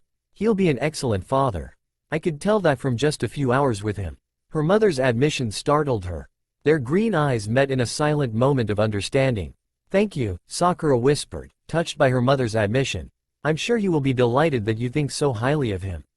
I would tell him myself, but he's not around, silly boy. She looked around the small cottage once more, before taking Sakura's hands in her own. Why don't you move in with your father and I? It's more room, and I can help take care of the baby once it's born. Your room is still there, just as you left it. Sakura hadn't expected the offer, and her reaction must have been written on her face, because her mother quickly added, I mean, if you want to. I appreciate it, Mom. I really do. But, I think that I got myself into this, and I would like to take care of myself. You know, for a while, she explained, still touched by her mother's new approach to her daughter's life. The older Haruno squeezed her daughter's hands, smiling warmly. Well, if you feel overwhelmed, the offer will still be there. She looked tenderly at her husband, who nodded. That offer applies to Naruto, also. More surprise. Mom? I know I've acted horrid, Sakura. I'm a bit old-fashioned, but I have my reasons. I just want to see you happy, her mother explained. I will definitely keep that option open, then, Sakura affirmed, hugging her mother. It was her mother's turn to be surprised. She returned Sakura's full, emotional hug. I love you, honey, she whispered into her daughter's ears. I love you too. Sakura was interrupted by her mother's tearful sob. Are you crying? Why are you crying? I'm so sorry, was all she heard before her father pulled her mother into his arms, lovingly stroking her back. He looked assuringly at his daughter. It's all right, he mouthed. Sakura started filling the kettle with water in order to make tea. Mom, would you like a little tea? Oh, yes dear, she sniffed, wiping her eyes. Her parents took a seat at the small kitchen table as Sakura poured the tea. She brought the tray over, taking the third of the 4 seats. She looked longingly at the fourth, wondering if it would be filled in the near future. She pushed the thought from her mind. Thank you, Mrs. Haruno said, blowing the steam off of the top of the hot liquid. Dandelion, my favorite. You remembered. Of course, you used to make wine from it too. She reminisced fondly. She watched her mother as she sipped her tea thoughtfully. Perhaps she would broach the subject surrounding her parents' marriage. She had been thinking about it since the night before. What could it hurt? She thought. So, Mom, about last night. Sakura sipped her tea. She traded the dandelion for chamomile and lavender. She had hoped it would help her sleep. She sighed, finishing her tea in an unladylike slurp. She left the cup on the table. She'd clean it up in the morning. As she dimmed the lights, she felt a presence. A light tap at her door confirmed her suspicions. She opened it, finding the blonde man standing on her doorstep. He peered shyly at her. Sorry, I was, busy today, Sakura. She just stared at him with tired eyes. Naruto, it's late. I know, he sighed. Are you angry with me? No, why would I be angry? You have your own life, she answered. Something inside of her told her that she wasn't being entirely honest with either him or herself. Can I come in? He looked around her to see if she was alone. Since finding out she was pregnant, he had developed a protective nature for his comrade. It was more than protection, it was devotion and adoration. He loved her more than words could describe. He had spent all day thinking about the dinner at her parents'. Her mother had inquired about their possible betrothal. He hadn't given thought to that possibility, much to his embarrassment. He had never considered that Sakura could have felt the same way about him felt for her. Never in a million years would have believed that Sakura would want to have his child. Or marry him. That thought had burrowed into the depths of his mind, preventing him from a good night's sleep. He had thought about her, the baby, and the possibility of sharing his life with the two of them. Naruto discovered that he desired it more than anything. It filled him with so much emotion he couldn't describe how much joy he felt. He had spent the day speaking with Kakashi, asking the older Jonin's opinion on the matter. His former mentor and teacher had instructed him to talk it over with Sakura, much to Naruto's disappointment. He was hoping for a more meaningful insight to his situation. Out of everything Kakashi had told him, one piece of wisdom did stand out: finances. Naruto had no money saved to help raise a baby. And, according to everyone he knew, they did cost a lot of money.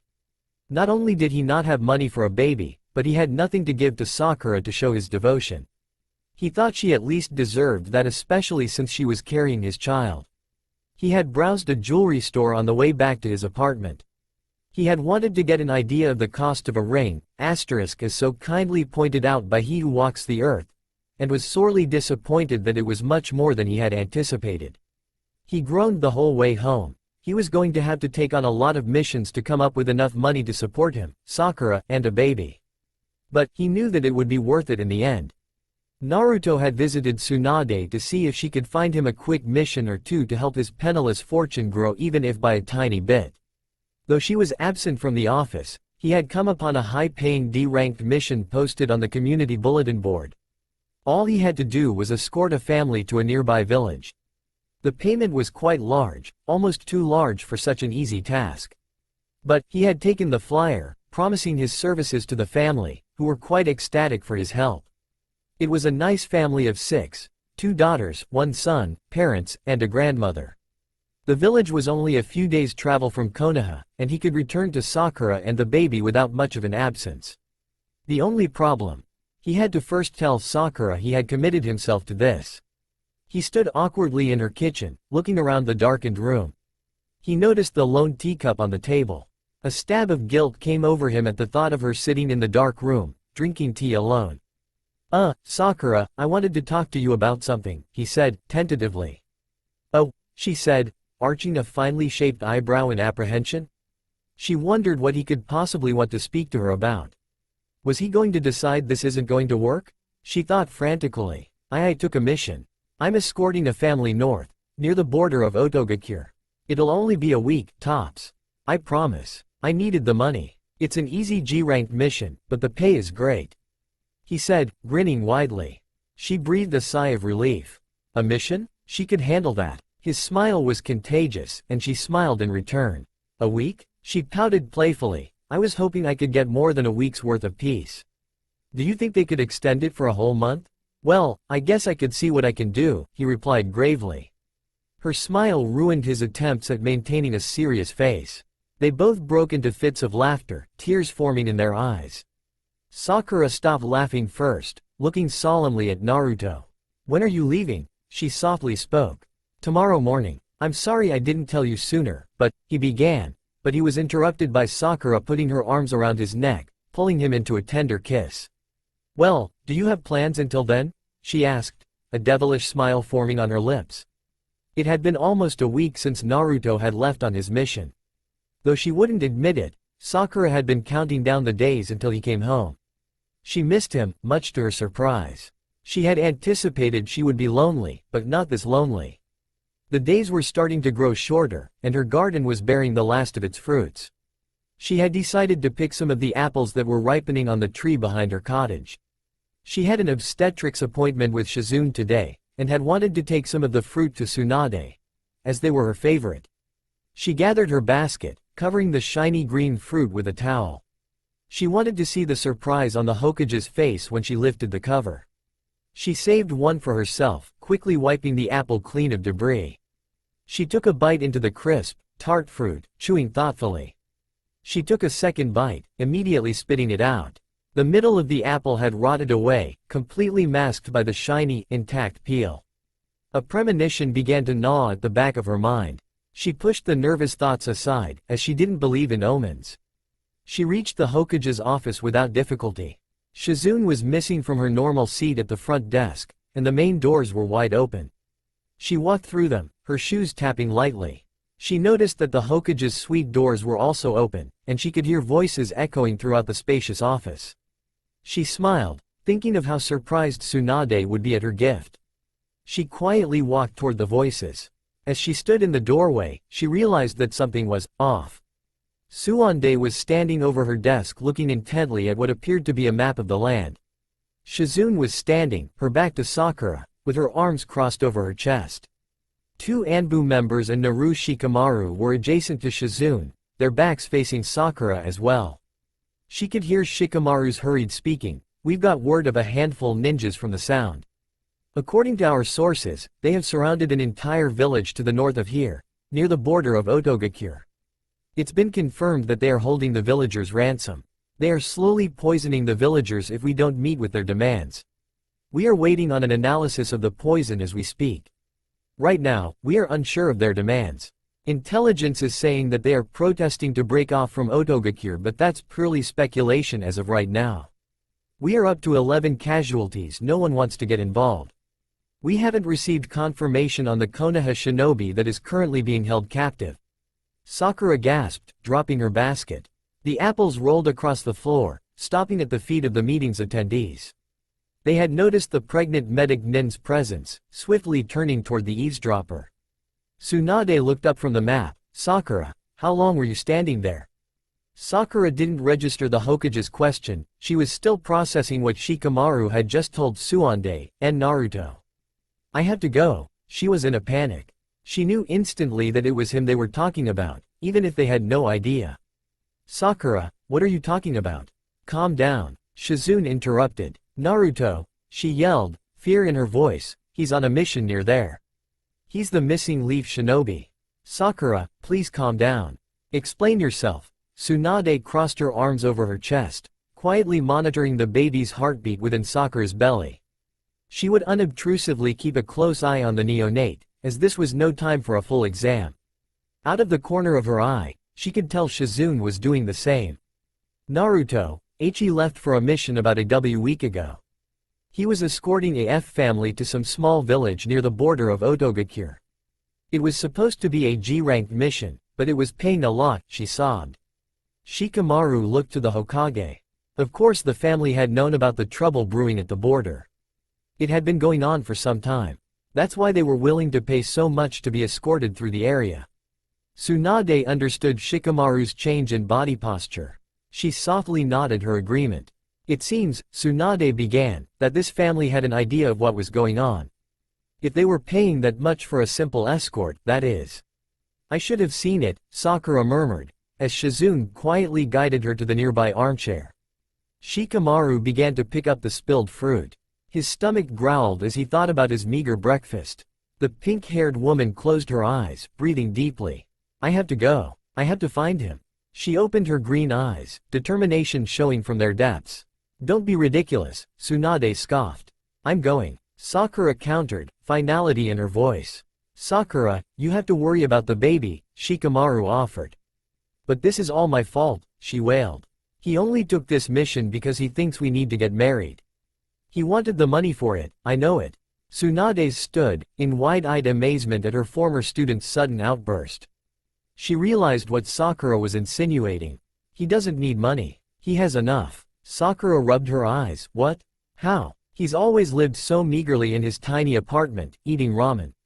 Half the time, I'm convinced he only eats it because it's cheap. Doesn't he know? Tsunade whispered. Had Jiraiya not told him?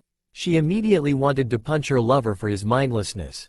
Know what? Sakura sobbed. His parents left him a small fortune upon their deaths. He was supposed to get it when he turned 21. At least, Jiraiya was supposed to inform him of this, she muttered, rubbing her temples. He should have been given his fortune by now. She would definitely have to speak with the Toad Sage about this later. All of those funds better be accounted for, buddy. She thought. This is becoming more troublesome by the minute, Shikamaru grumbled. Sakura's green eyes flashed her annoyance at his interruption. He quickly averted his gaze. She could easily decimate him in one punch, he was sure of it. And right now, he didn't want to test her. He has money? She echoed. That information would have been nice before he agreed to the mission. He doesn't have to sacrifice himself for the baby's well-being, she was relieved. She didn't want to burden him any more than she already had. She gripped the arms of the chair, pushing herself up. She met Tsunade's concerned gaze. I'm going. You can't stop me. Sakura, Tsunade started. I'm Hokage, and I can very well stop you. But you won't, Sakura challenged. If Special Ops has no idea what type of poison this group is using, I'd be of the most benefit to send. Quote, but you're pregnant, Shikamaru scoffed. Sakura's glare made him retreat with a yelp. Like I can help that, she silently chided him. I'm not ready to live with knowing Naruto was injured, or worse, because he thinks he needs to support me, she spoke quickly. And I'm much more proficient at antidotes than anyone in this country or the next. Even you. The last remark was directed at the Hokage. Both women were well aware that Sakura had surpassed the fifth's abilities long ago. You know that, Sakura carefully reminded her. Tsunade did know that. She also knew the dangers that Sakura was risking by going on this mission. But she knew that no matter what they said or did, the young medic would somehow find a way to be by Naruto's side, regardless. Fine, she said, her shoulders slumping in defeat. What? The two Anbu members said in unison. Shizune nearly smirked, she knew it would come to this. She had also predicted her master's decision. This is a mission for Anbu, one of the two argued. A female. I'm very well aware of that. Thank you, Tsunade cautioned, but arguing with her is going to do no good. Quote, you've got to be kidding me, Shikamaru growled, this is too risky for her. Then you try telling her that. Shikamaru, Tsunade sighed.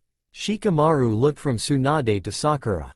Sakura's stance was both threatening and challenging. He knew he couldn't win. Fine, he sighed, but I'm not responsible for anything that happens to Naruto's child. For the record, it will be noted, Tsunade said, carefully watching Sakura from the corner of her eye. The pink-haired woman was glowing. Hokage, Sakura began, formally, why not send Tenten with me? Sakura heard the female Anbu gasp. That way it will still be a mission for Anbu. Tsunade looked at the masked female, is that acceptable? The woman nodded. I shall do as the Hokage requests. Good, then it's set. I would also like to send both Ino and Shino with the two of you. That should be sufficient enough for gathering information. From the way she emphasized the last few words, it was apparent that Tsunade was suspecting that Sakura would barge head first into the village, looking for Naruto. Sakura was glad to hear that Ino would be there. The blonde woman, at least, would be on her side. She knew Shino was highly skilled at both espionage and long-distance intel. I want you to analyze the poison, and send the instructions for an antidote. Also, once you have gathered enough information, you will wait for backup. Special Ops will come to assist you. The fifth instructed, taking a seat in her large armchair. She kicked her feet up on the desk. Shikamaru, will you instruct them for their travels? Very well, Hokage, he mumbled. I would prefer that the rest of the group were here, so I only had to do this once. Indeed, she said, nodding toward the male Anbu member. The ninja quickly disappeared in a flash of black. Shikamaru and Tenten were quietly discussing the events that just occurred, as Shizune had silently slipped from the room. She was most likely going to prepare a drink for Tsunade, as the Hokage would definitely need it. The fifth studied the pregnant Jonin carefully. Thank you, Tsunade, Sakura whispered, bowing her head in respect. Don't make me regret this, Sakura. You know it's dangerous for you to go out there. What if you go into premature labor? Ino will be with me, so I am not worried. Besides, she gestured to her abdomen, I still have about 10 weeks to go, I can feel it. Tsunade nodded. Sakura would know better than anyone. I am taking a real risk here, I want you to know that. Sakura bowed her head in understanding. And, Sakura? The pregnant woman's green eyes met Tsuade's steely gaze, don't do anything rash. They had been traveling for almost a day. The group consisted of Shino, Ino, Sakura, and Tenten, who was now without her Anbu mask. The three shinobi were surprised that Sakura was just as agile as ever. Tenten was most impressed with Sakura's determination, despite her indifferent exterior. It did justice to all kunoichis everywhere. They stopped every hour or so, for Sakura's sake.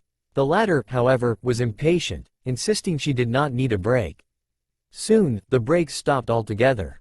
They traveled for another half-day before reaching the outpost Shikamaru had indicated on the map. This is it, Sakura breathed heavily. They had been running since early that morning. She pushed back the hood on her traveling cloak, revealing her disheveled pink locks. It appears so. How'd I know? Because I've already sent one of my Kikai ahead to scout, Shino answered calmly. Tenten looked amazed at how much he had accomplished without her knowing. How far off is the village? The brunette asked. Her hair back up in her normal style, two buns secured high on the back of her head. Approximately 1/2 of a kilometer, Shino answered. Can we get closer? Sakura was becoming more anxious. Closer? I'm afraid not. Why? Because we need to ensure they can't feel our presence. It would put the captives at risk, Shino cautioned. Oh, Sakura answered. She hadn't thought about that. Naruto is somewhere out there, she told herself. She would have to be more careful. For his sake. So, what do we do now? Ino asked, removing her traveling cloak. The hood has mussed her hair, and she was combing it back into place. We wait, Shino answered matter-of-factly. Boring, Ino breathed. Sakura, to her surprise, had to agree with her blonde friend. It had been 6 hours since they arrived at the outpost. Tenten was arranging her inventory and responding to Tsunade's questions via scroll. Sakura was staring out into the distance. She didn't hear Ino behind her. Sakurazilla, she began. I thought I told you not to call me that, she growled. Ino shrugged her delicate shoulders. She studied her childhood friend's face. You're worried? Sakura said nothing, so Ino continued. You really care about him, don't you? She had spoken quietly, but Sakura knew that both Tenten and Shino had heard her question. She felt her face grow hot. Yes, Ino, I do, she sighed. I thought so, she whispered.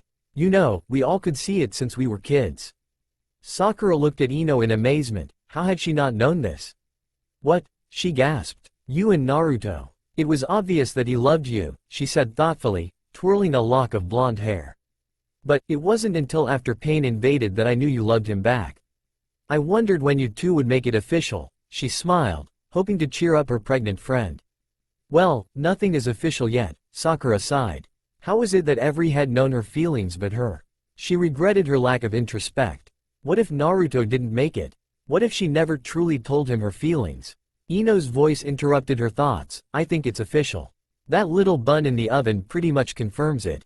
That bun, Ino, may just be your godchild, she said, a slight smile playing on her lips. She anticipated the reaction she would elicit. She hadn't asked Ino if she wanted to be the child's godmother, but it was something she had thought about for some time. Me? Ino squealed. Really? Me? Oh, Sakura, I'd be honored. Sakura smiled at her friend's excitement as Shino and Tenten watched them quizzically. Sorry, she mouthed to them. Tenten smiled her understanding. Shino furrowed his brow over his dark glasses. She could never tell what he was thinking with those glasses. Ino hugged Sakura, knocking her backwards onto the grass. Oof, you pig, get off of me. Sakura laughed. Ino relentlessly squeezed Sakura's shoulders. Thank you, thank you, thank you. I'm going to be the best godmother, ever. Were those tears in Ino's eyes? Sakura was touched at her sudden display of emotion. She hugged the slim woman back. Silence, Shino growled, looking over his right shoulder. Why? I hear someone, he signaled. Ino and Sakura remained where they were, Sakura rolling onto her side. Tenten nimbly launched herself into a tree, while Shino sent a few more Kikai toward the source of the noise. Soon, Sakura's own ears picked up the sound of someone coming through the brush. She crawled toward the nearby foliage, peering through the branches. She could see a tall ninja, dressed in unfamiliar clothing, carrying a rather large package. His forehead protector held the symbol of the Sound Village. She silently wondered if he was one of the troublemakers. They watched in deadly silence as he hummed, dropping his bundle onto the ground. It landed with a loud thud. A flash of blonde hair was enough for Sakura to act instinctively. She quickly pulled free the senbon she has carefully hidden in her belt as she scrambled to her feet. Sakura, Ino hissed, as Shino made a move to stop her. She wasn't going to let this chance pass her by, not when the enemy's back was to her. With a grunt, she swiftly threw the senbon at the ninja. Neither Shino nor Ino had seen what was in her hand, but her accuracy and precision was apparent in the way the shinobi limply fell to the forest floor. She had easily hit her mark, paralyzing the victim by simply hitting him at a few critical points at the base of his skull. Sakura reached the man first, grabbing the front of his shirt, pulling him upward. Who are you? She spat. What are you doing here? The man just chuckled at her. Do you think I'm going to give in that easily? It was apparent that the muscles above the senbon penetration points were still functional.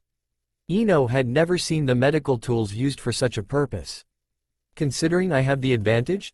Yes. You will be incapacitated as long as I desire, she growled, her chakra-infused grip growing tighter. She effortlessly lifted him to her eye level. I wouldn't sell out my comrades, not even in the face of death, he sneered. His breath smelled of something rotten, and she had to keep from gagging. Have it your way, Sakura drew back her fist. You may not be able to move your muscles, but you will still feel pain. She saw a flicker of fear in the man's eyes as her fist collided with his stomach, sending him backwards as she released him from her grip. His back landed against a tree, his body sliding to the ground. Tenten stealthily landed on the ground next to him. Sakura, what are you doing? She looked incredulously at the angry pink-haired ninja. Interrogating, she furiously replied. We want him alive, Tenten said, crouching down to check the man's vitals. He was alive, but unconscious. She was well aware that Sakura's punches had that effect on people. She hadn't had the pleasure of meeting one, and right now, she preferred that never happen. Ino had reached the captured ninja, looking at him in awe. Wow, he really pissed you off, Sakurazilla. I would say that wasn't all he did, Shino said, nudging the discarded bundle with his toe. Why? Take a look. Sakura turned to see what Shino meant. The cryptic Jonin leaned down and pulled the cover away from what was hidden underneath. Lying on the ground before Sakura was a young man with a bloodied face and blonde, spiky hair that was matted to his head with caked blood. No, oh no, Sakura silently screamed. She weakly walked toward the body, like a puppet in action. It couldn't be. It's not him, not Naruto. Her mind was racing, looking for any reason why this couldn't be him. What is it, Sakura? Ino asked, unsure of what was happening. She peeked around Sakura's legs, but could only see the spiky, blonde hair. Tenten and Shino exchanged worried glances. Sakura knelt down to check the unidentified man's vitals, only to find he had none. She looked up at Ino, panic in her eyes. There's no heartbeat, she whispered. That's all for now. If you enjoy, then please like, share and do comments.